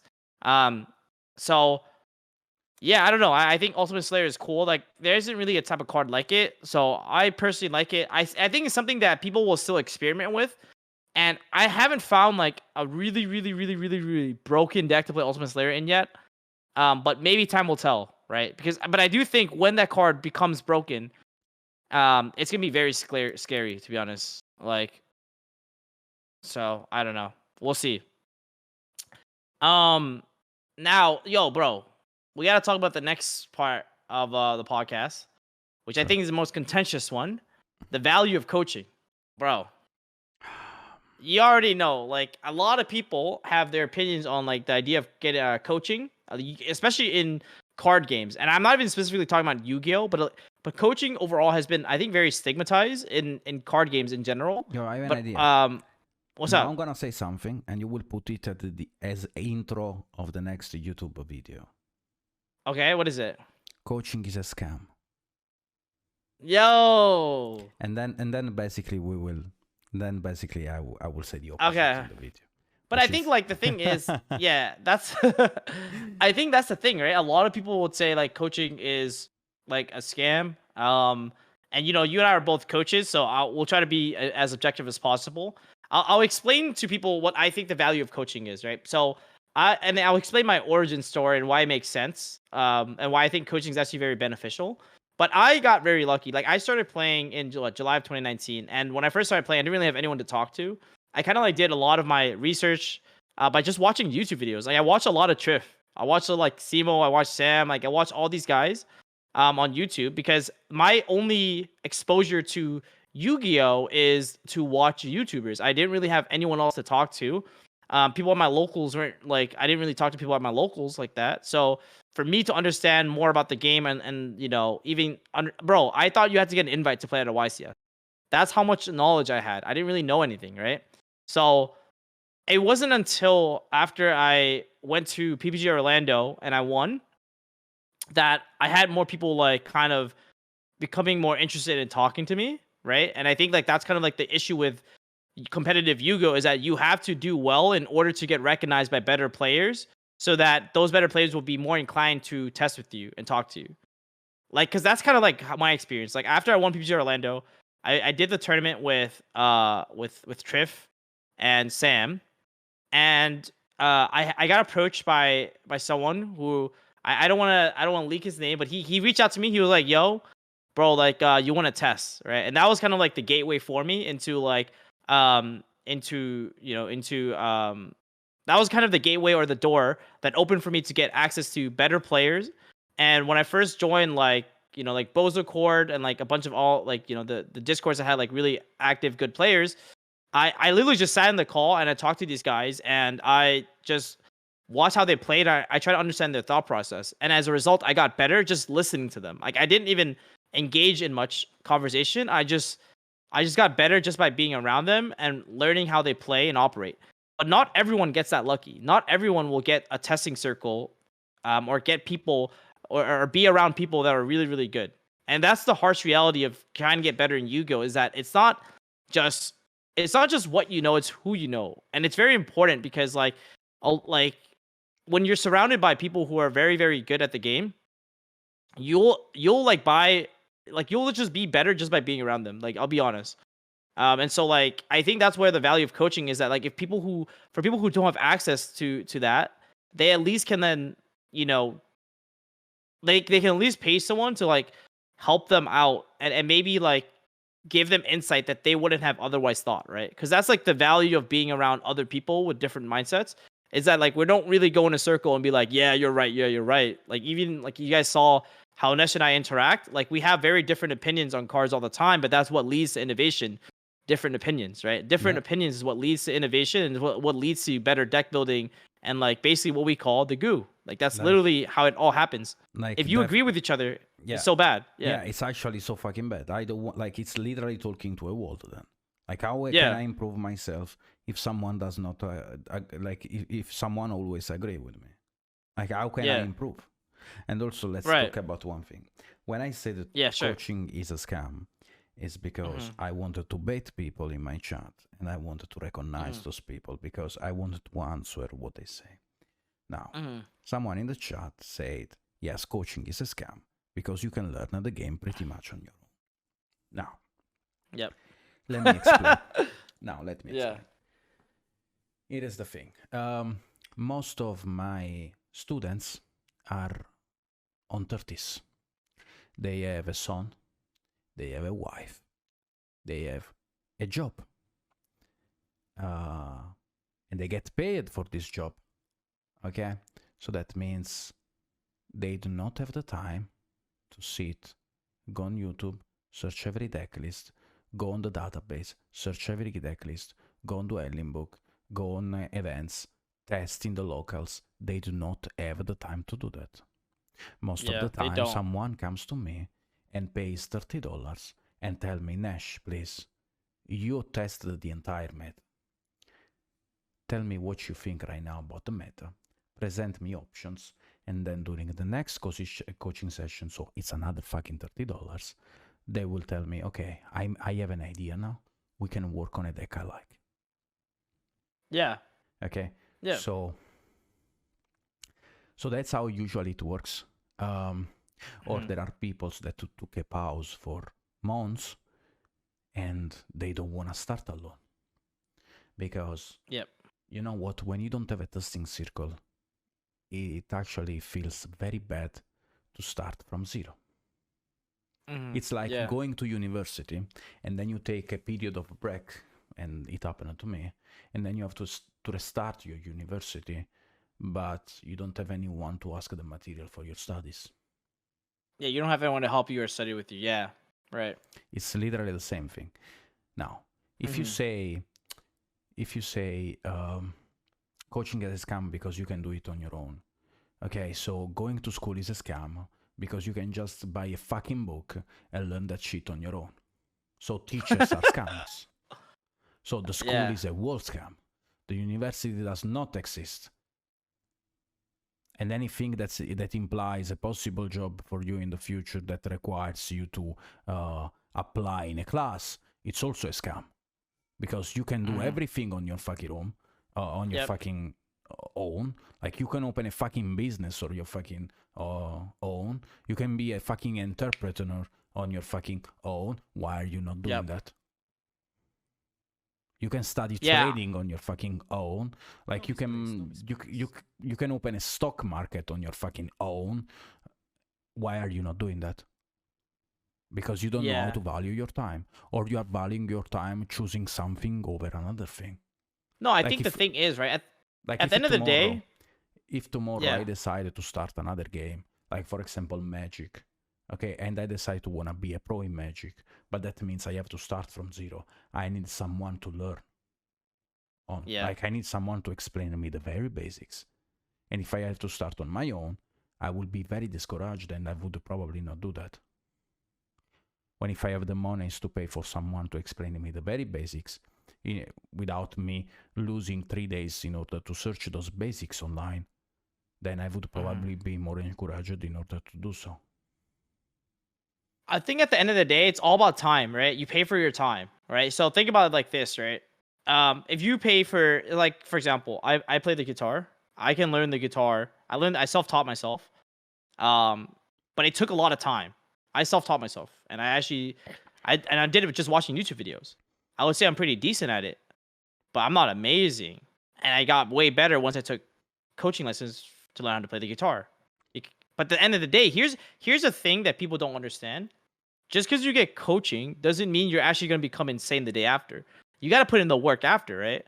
So like, if I get coaching and I don't do anything after the coaching session, I don't try to apply them or get better, then I'm still going to be stuck, right? So it's also like two-sided, right? You have to also want it, right? If that makes sense. But you have also to be like, there is also another thing. There are coaches that are honest and coaches that are or not honest. Like, let me give you an example. Maybe 2 weeks ago, maybe 10 days ago, one of my students came and told me, Nash, I want to build a Sword Soul because I want to win at the next regional. And Spright was legal. And I told him, I think we should not do this coaching session because I think Sword Soul is us. And you probably should take back your $30. I was like, no. I was like, no, Jesus. I really want to build a Sword Soul deck in order to build a Spright deck. And I said, okay, let's talk about how it's impossible to do that consistently. But if you really want to do that, I have to be honest with you. It's going to be very hard. And probably you're going to lose. But he was still pushing for it. I was like, okay, fine. Like, if that's what you want to do, that's what we will do. Okay, like you have to be honest. Like if they want at your result, like there are some people that come in your coaching session and they want to test something, or they think something is very good. Okay, they think something is very good, but it's actually a dog shit, and you have to be honest with them. Like there are some people that, like there are some coaches that you come to them and you tell them, okay, so I want to play Numero in a Spright format, and because I think Numero is very good. And the coaches say, oh, that's a great idea. I think we can do this, this, and this. No, that's not how it works. That's a scam. That's, in my opinion, that's a scam. That's a scam. Yeah. Okay. I think there's always going to be like few bad apples, right? Like there's always going to be people who like don't have your best interest at heart, But that goes for everything, right? And I think that doesn't invalidate the experience for everyone else. Like, I think like regardless of wherever you go, there's always going to be certain people that it doesn't make sense. But you have to do it's at the end of the day, you also have to do your own research, right? You can't just like take coaching with anybody. You have to do your own research to see if they're actually good, right? If you get scammed by a coach who doesn't know anything and you booked with him or something, that's also kind of on you too, because you didn't do enough research to determine if this would be a good fit for you or not, right? And maybe that's like asking other students that the person had, or like doing your due diligence and doing some research at the end, you know? I think that's like super important. So Yeah, that's a thing that people should always consider. There is people do not understand when we talk about coaching is they are buying for my knowledge, but also for their time. They don't want to spend that time to gain the knowledge that I have, because to gain my knowledge, people needs to take 1 week, because I was in the game 1 week before. Okay. So they need to invest the same time that I invested in the week in order to get my same knowledge, in my opinion, even probably less. Okay, because let's say I'm stupid. Let's say I do not understand like at the first shot what I'm looking for, and people understand what in 3 days. But there are people that work, and in 3 days they make thousands. Like, let me give you another example. I had some students that live in Dubai. Okay. Yeah, bro. They like describing them as rich might not be enough. Okay. So Jesus. So when we talk about people being rich, why they are rich? Okay, because they work and they gain for every hour they work. You know, like it's simple, like it's very logical. Okay, you work 1 hour in a certain place, you gain what 100 in 1 hour. Okay, depends also where you work at. Okay, and instead of spending this hour on dwelling book, they prefer to pay $30 to give for me to give them the knowledge of 1 week. Yeah, like expedited info, right? Yeah. Bro, it's actually like crazy because like I had a coaching session recently this past weekend where someone was like, "Yo, what version of Spright should I play?" And I broke down every single version that was available and the pros and cons of all of them. And like I told him, I'm not saying everyone needs coaching. Okay, I'm not saying everyone needs coaching. People that not have time, or they work and they gain more, like they gain every hour they work X amount, and they think that spending 3 hours on dwelling book is gonna affect their pocket. They buy coaching. If you have free time, you can go on dwelling book, you can follow events, you can recognize the data, you can go on YouTube, and you can do that. Or if you have the facilities to just buy coaching because you are lazy. There are different people that can do that. You are not forced to buy coaching session. No one is forcing you. I'm not pushing you. You do it if it's good for you. You do it if you gain more money in the time you have to spend in order to gain the knowledge we have. You do it if you have other things to do, or if you are busy during a specific period and you cannot get added to the meta. You do it if a specific time you don't have time. And you do it if you're just overflowing with the monies and you're lazy. Like, it's simple like that. Yeah. Someone said, of course they're valuable. It said that Yugioh isn't a valuable skill. To invest your money to be taught Yugioh is like a pastime with no real world value. I mean, at the end of the day, it's like a hobby that you're passionate about, right? So if you want to get better at something, if you're competitive, right? Like, okay, but then why are you playing YCS? Like, you're playing YCS for what? For a piece of card? For a piece of cardboard? Like, Yugioh doesn't make any sense. No. The thing that people don't understand was people never actually played about for the money, right? If people played for the money, then they wouldn't be playing this game anyways. Yeah. Like, think about that. Like, actually, a lot of people actually wouldn't even be playing if it was about the money. They would actually probably switch to like what's the other game? Vanguard. The MetaZoo. Vanguard. Like, there are so many fucking games that pay you way more. Just don't play Yu-Gi-Oh if you think about the monies. Like, there are. Yeah, exactly. And so that I think that's kind of like the people that you're going to be surrounded with, right? A lot of people are there for glory. They're there for pride. They're there for honor, right? Like literally, like the fact that there's a vanilla prize card, and I guarantee you, it will not affect YCS's attendance at all. In fact, YCS's attendance has actually gone up over the last couple of years. It actually has gone up. You can actually look at the attendance of YCS, Me and Pak had a and you'll see discussion that. about that, and I was Yeah. proved wrong. Yeah, and I was like, bro, people are actually attending more YCS. I was like, Yugioh is dying, and Pak was like, Nesh, what the fuck are you saying? Yugioh is actually doing better, and I was like, what the fuck? Yugioh is literally doing insane right now. Yeah. And I think like at the end of the day, it's also like there's meta skills that you can take from all of this, right? Regardless of what you do, right? I think like there's stuff that you can learn from like card games as well that you can apply to like real life in some scenarios. Like I think it just depends on your outlook overall, to be honest. And I think the people that you're going to be surrounded with are very competitive people and the people who want to get better.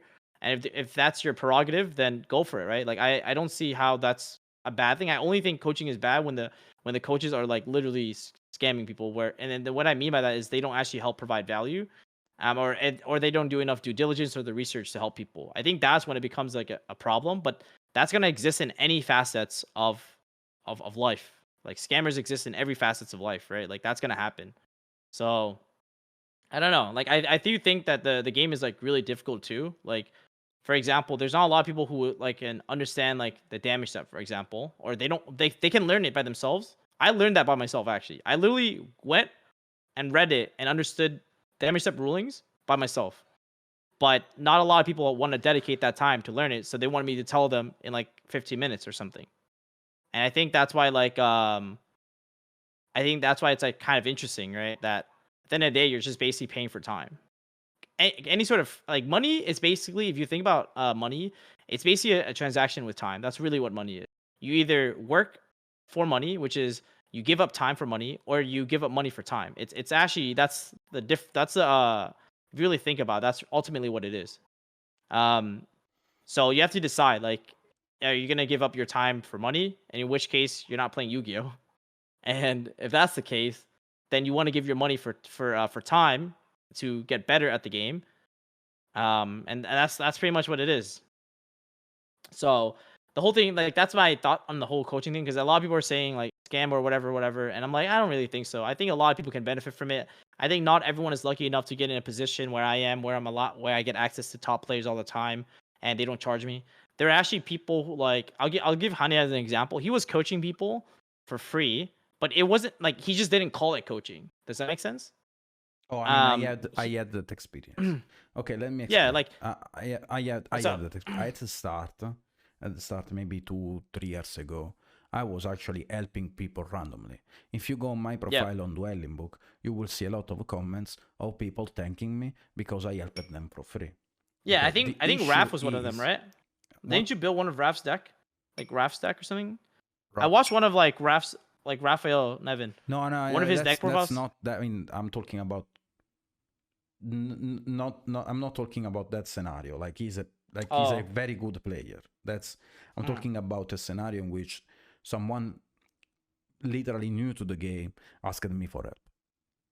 Yeah. Okay, I was helping people 2 years ago, but they were not improving and they were keep asking me for stuff because they were relying on me. And that's at the start, you don't feel the pressure because you're gonna tell, okay, I want to help this guy. But then when it becomes 1, 2, 3, 4, 5, 10, 20, and you get more known in the community, it's gonna be very, how can I say that? It's gonna be I think for me, it's also like your time is valuable too, right? Yes, like yes. At the end of the day, my time is valuable too. But what I'm saying is, after 20 people ask you for the same things every time, and you do it for free, then it's gonna be like you feel bad, you know, because you're like, okay, I'm wasting my time. This guy is not improving and he's relying on me. Okay. Yeah. And And to be honest, like I already like you know about my private life, you know how much I gain. Like if I work full time, I gain what 25 euros per hour. Okay, if I work full time, I decided to work part time, gaining half of this and cutting basically my hours in order to play Yu-Gi-Oh, because I think Yu-Gi-Oh is more profitable right now. I think it's profitable right now. It's not probably gonna be profitable in the future, but right now it is more profitable for me. So that's why I'm doing it right now. But after I got graduated, after I got the university thing, then I have to value my time, because if I'm not working full time in order to follow one of my passions, why? Like, how can I sustain myself? And if I have to share my knowledge to people, and this knowledge took me months, years in order to achieve, why should I do it for free? Yeah, I mean, it's also just like, for example, I'll give the scenario I'm in. Like, I work full time. I stream after work. Like, I barely have any hours left in the day. Actually, it's actually crazy. Like, I've been waking up at 8 a.m. every day, literally going to work, 8 to 5, 9 to 5, etc. And then I stream till like 6, like till like 11, maybe midnight, right? So as you can see, there's like almost no time of the day for me left. So it's like, if I do have time open, and like the thing is, I don't even need to coach. Like I do it, and I set the price at a point where so that it will be very like so that I actually don't get that many students, to be quite honest with you. Because I actually only want like very select few. But letting a lot of people like try to like book me anyways, that they if they can. But what I'm trying to get to is that I don't have much time. So the time that I do have, like if people want to get better, then I can help them. But like at some point, it's like I can't just do it for free, right? Because I get DMs all the time, bro. My Instagram DMs, my Twitter DMs, bro, it's I get nasty. Called 4 a.m. my time for ruling requests. Disgusting. They fucking call me on Facebook.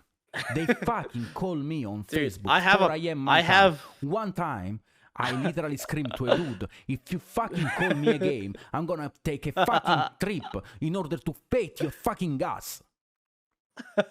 Yo, I had someone who every day messages me a paragraph and gives me his theory on like the format. Dude, I'm like, bro, he's like, yo, what do you think is the best deck? Well, what do you think is like this? I'm like, brother, like I cannot help you. Like, I don't have time because I get too many. So what I tell them is I actually did respond to him. I told him like, bro, like if I respond to you, it would be so unfair and unjust if I don't respond to everyone else who also DM me. And I have way too many DMs in my inbox for me to respond to everyone. I just don't answer anyone. Yeah. But it's not because I don't want to answer, because there are too many people.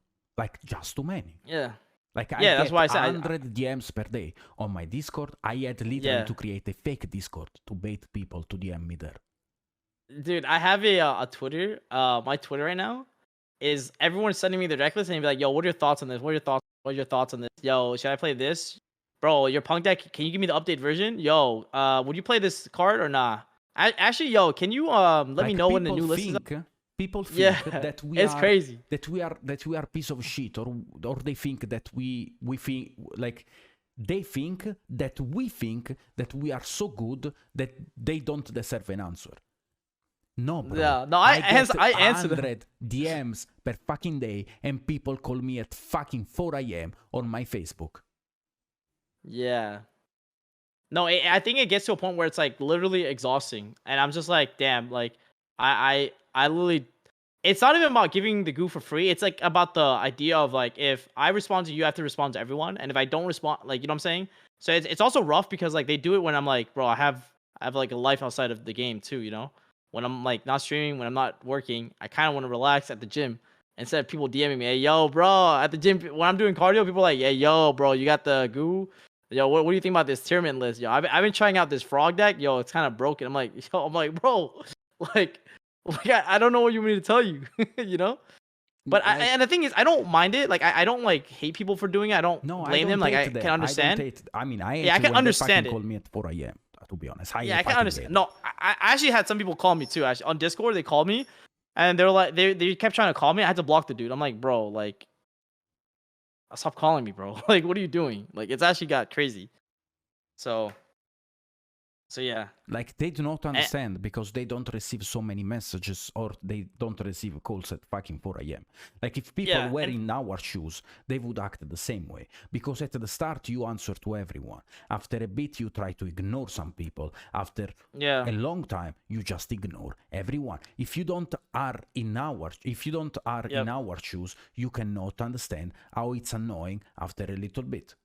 It's not because I don't want to. It's because if I would answer everyone, I would not even have the time to take a shit. yo. Sushi just texted me. He was like, "Yo, bro, can you look at my new deck? Let me know if it's nice." I just told him that Sigma. But yeah, I mean, like that's really what it comes down to, bro. Like it.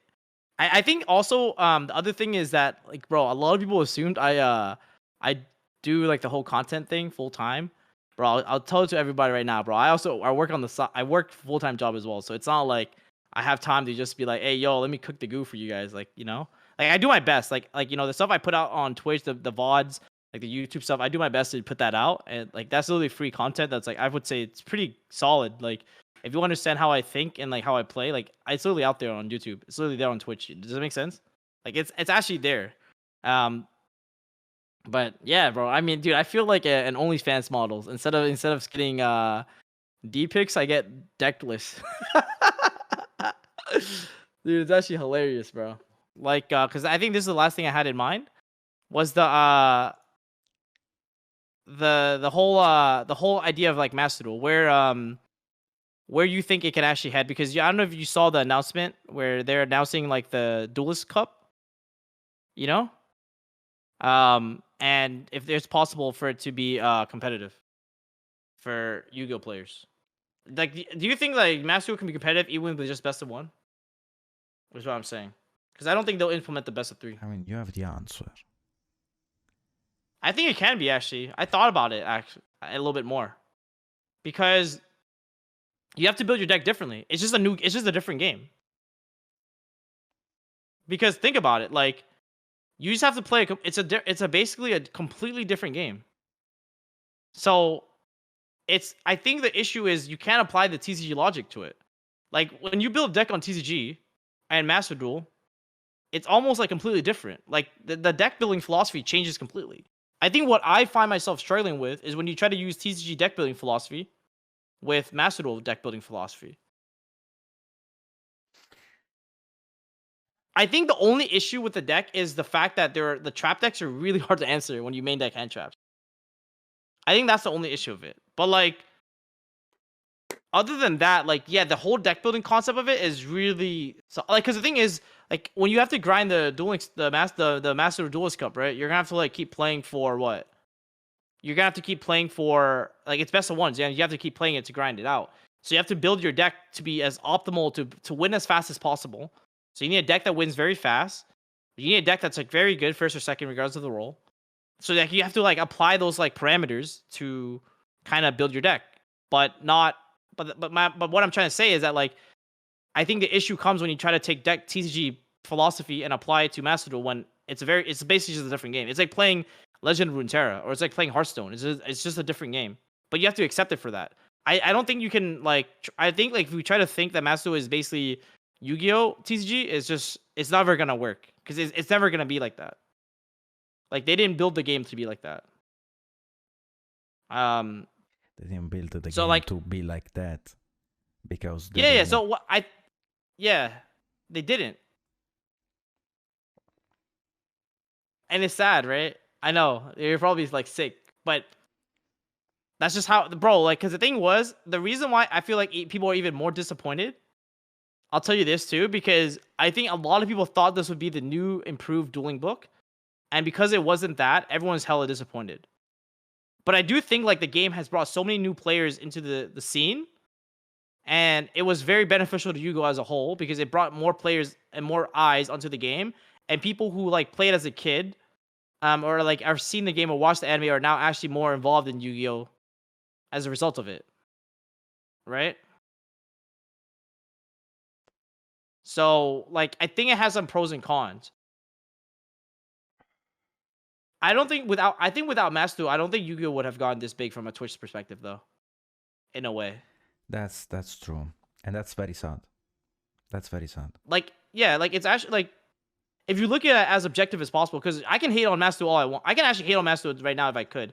But I want to look at it hella objectively, right?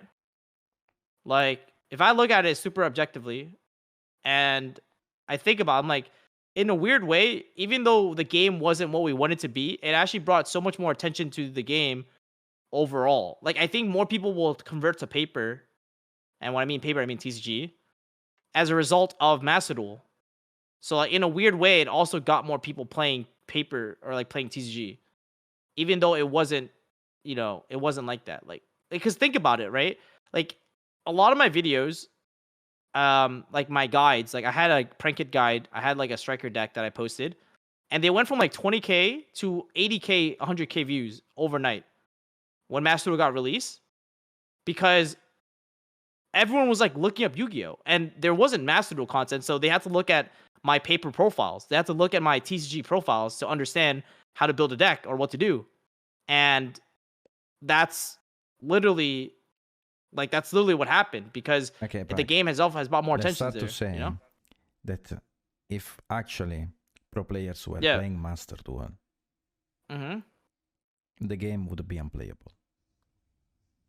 If pro players started playing Master, the game would be unplayable. Oh yeah, because we would break the format and make it disgusting, right?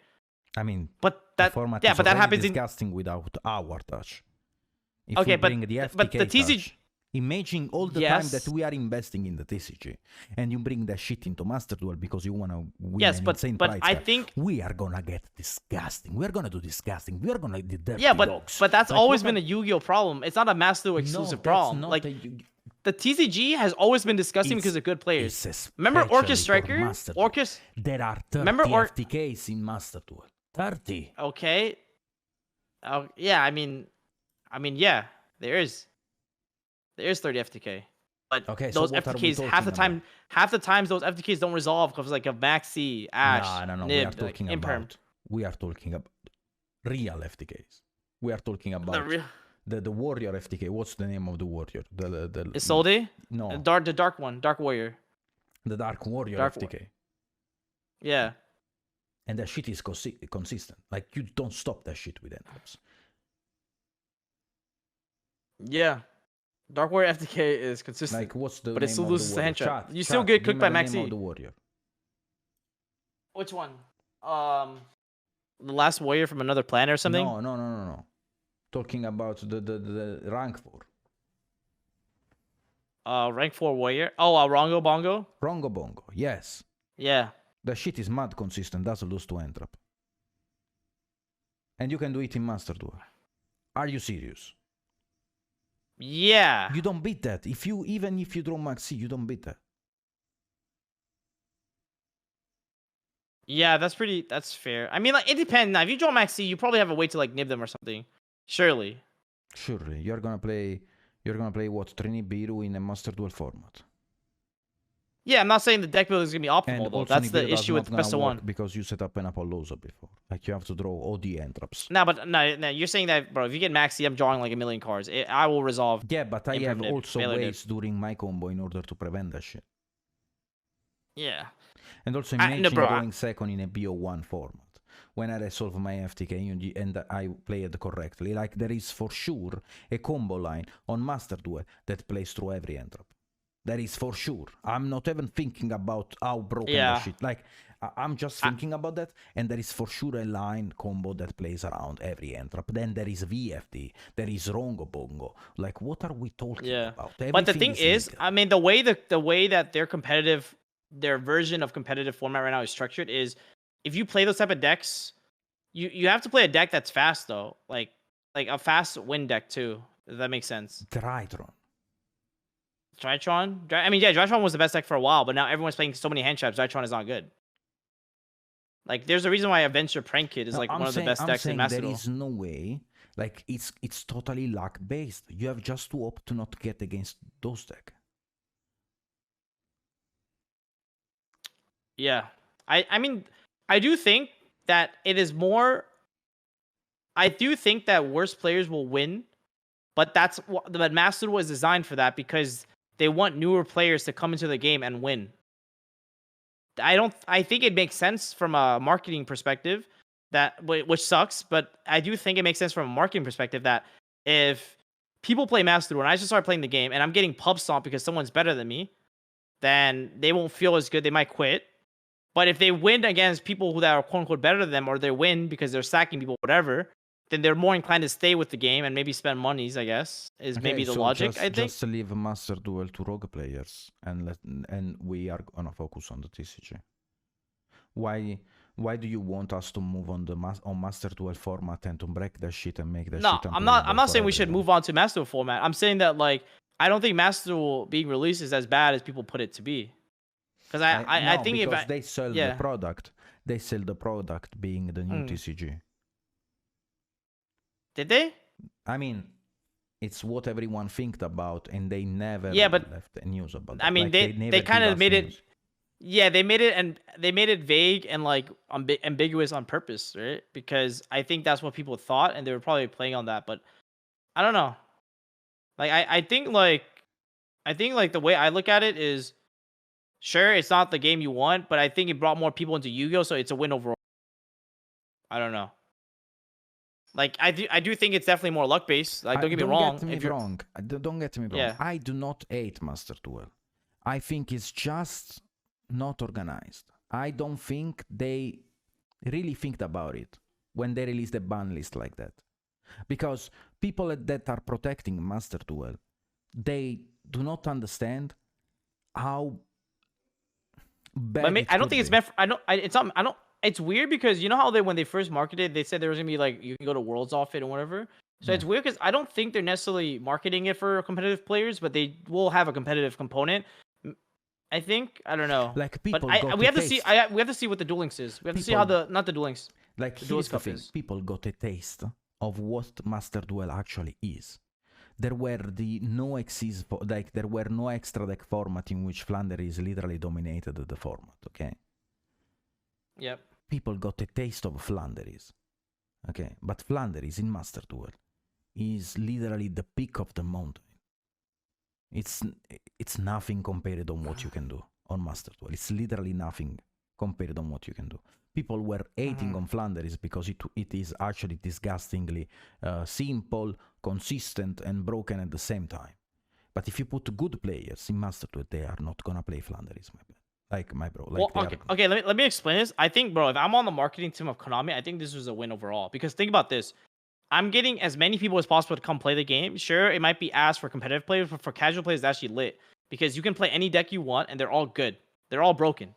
All decks you want to play are broken. Casual players will not play a game with full of FTKs. People realized that after 1 year. They are gonna. Yeah, but I don't think people are actually playing FTKs.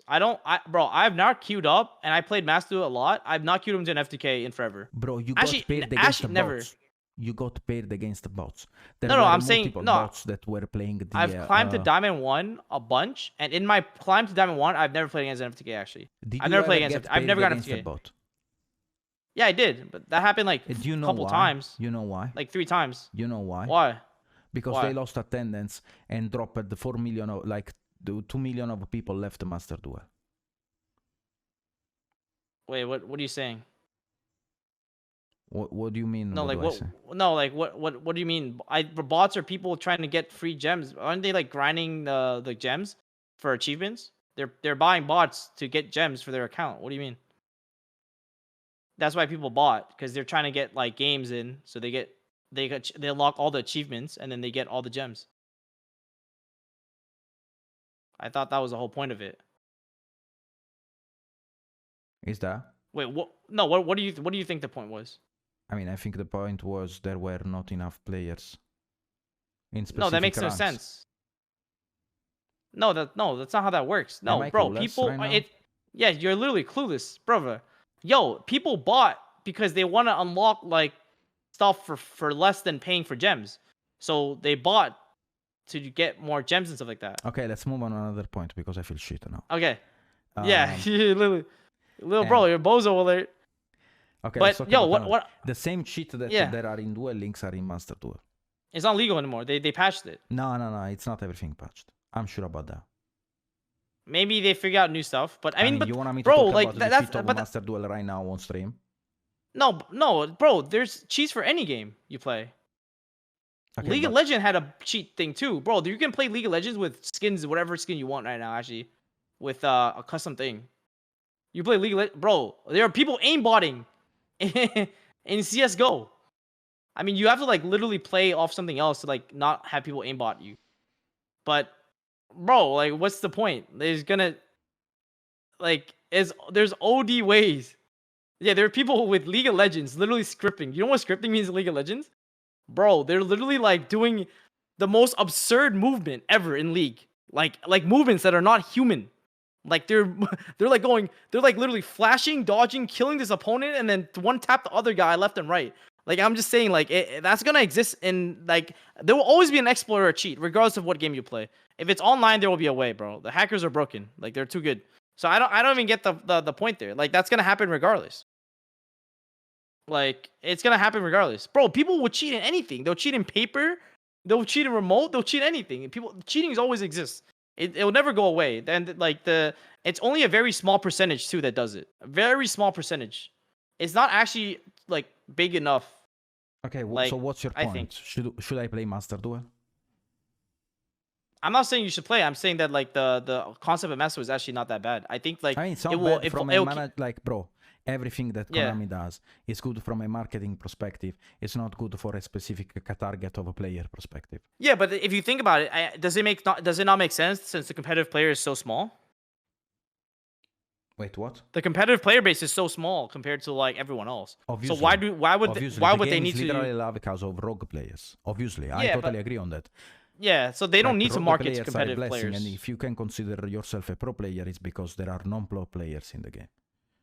Yeah. Otherwise, you would not have a huge following you for. Yeah. You know. I just my whole point on the whole thing is that like even when I look at it from a whole aspect of like from Konami's perspective, they don't need to appeal to competitive players because we're such a small player base. We're so small. We're so tiny. Like how many people you think are actually playing Sword Soul on like the people that are playing Sword Soul on ladder? Right? They're just wanting to try the new stuff that comes out, but they're not quote unquote competitive. So like you can't even count those people. But it's just that we're just a small fraction that like they don't need to appeal to us. I think that's the thing. But the thing is like at the end of the day, is it doing a good job in bringing new players into the game? Yeah, I think so. Yeah. It is. So that's the part. Do I like it? I definitely do. Yeah, it's literally an alternative format. Is the way I see it. It's like literally playing. I'm not saying it's Go format. Okay, obviously it's not Go format. I mean, it's good spend the for most new coming player, but yeah, someone that knows the game I don't think should play that. But that's wait. Why do you think they should play it? I mean, yeah, because like you get FTKs and stuff like that. Makes sense. Because if you actually put effort in Master Duel, you can actually ruin the entire thing for everyone. Okay, I can agree on the point that like the amount of time you put in doesn't translate enough to you getting better. So I can agree with that. Yeah. I think that if you put the amount of time, the same amount of time that you put into TCG versus the same amount of time in Master Duel, if you will get better at TCG if you put in 5 hours into TCG, but if you put in 5 hours into Master Duel, you won't get that much better into Master Duel because there's too much like RNG, like the RNG component in Master Duel is like way too crazy. But you can like learn stuff about the game. You'll learn like rulings about how stuff works. Like if you attack with Hayate, you actually learn so much in Master Duel. You actually learn ruling off that for sure. They actually got the ruling. They got most of the ruling right. I don't even know most. I think they got almost pretty much 90% of it, 95 to 99% of it pretty right. So you'll learn rulings if you don't know any rulings for sure.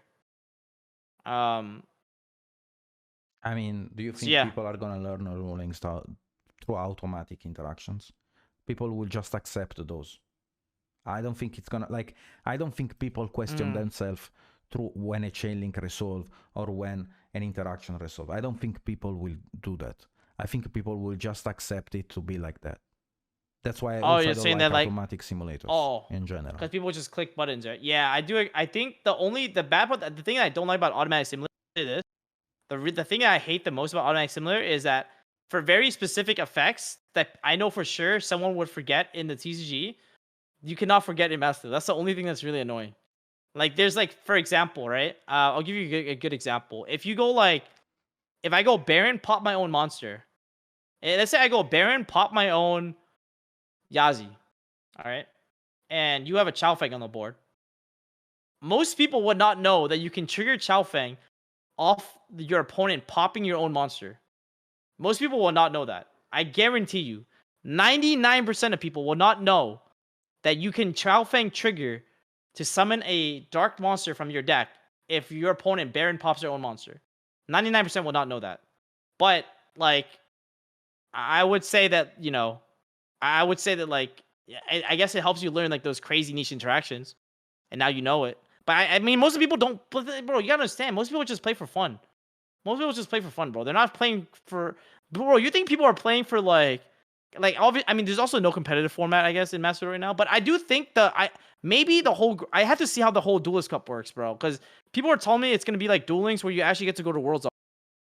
I mean, if that's the case, bro, people will play that for sure. I know you're gonna play it. Yeah, TCG players will. No, like other TCG, like I talked to other people. Play that shit. Don't dodge yourself. I will play it. I will play it. What do you mean? I will. I know. I talked to other people who will play it too. Why do you like it? Why would you not play it? Why would you play it? To go to Worlds? I'm down. What the heck? But here is the thing. Yeah. It's not the same thing. What? It's not the same thing. It's like betting on a lottery. I think that if you build a good deck and you play and you have a above 50% win rate, you beat it's not lucky. Player. You don't beat a good player. A good player will just FTK you.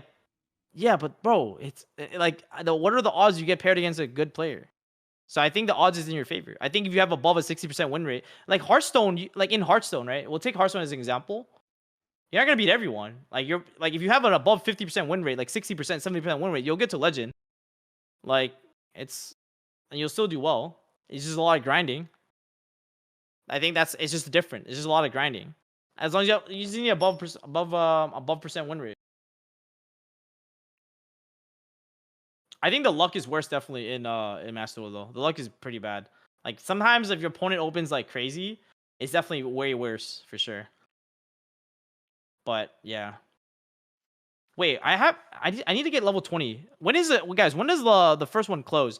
Let me know. But I have to get to max 20, I think. Wow. All right, yo guys. Anyways, we're done today, boys. I hope you guys enjoyed the first one. And I think we also have to go to the fact when we started talking about the private life and stuff. Yeah, bro. You came out of nowhere with that, bro. That was I'm sorry, bro. Like, I'm sorry. It was because when I start talking, I like to move on stuff. Yeah. No worries. That felt kind of weird. I know. That was all sussy, boys. Yeah, anyways, every Monday, same time. You guys know the vibes. If you guys enjoyed this podcast, leave a thumbs up. Leave a like. And we'll see you guys in the next one.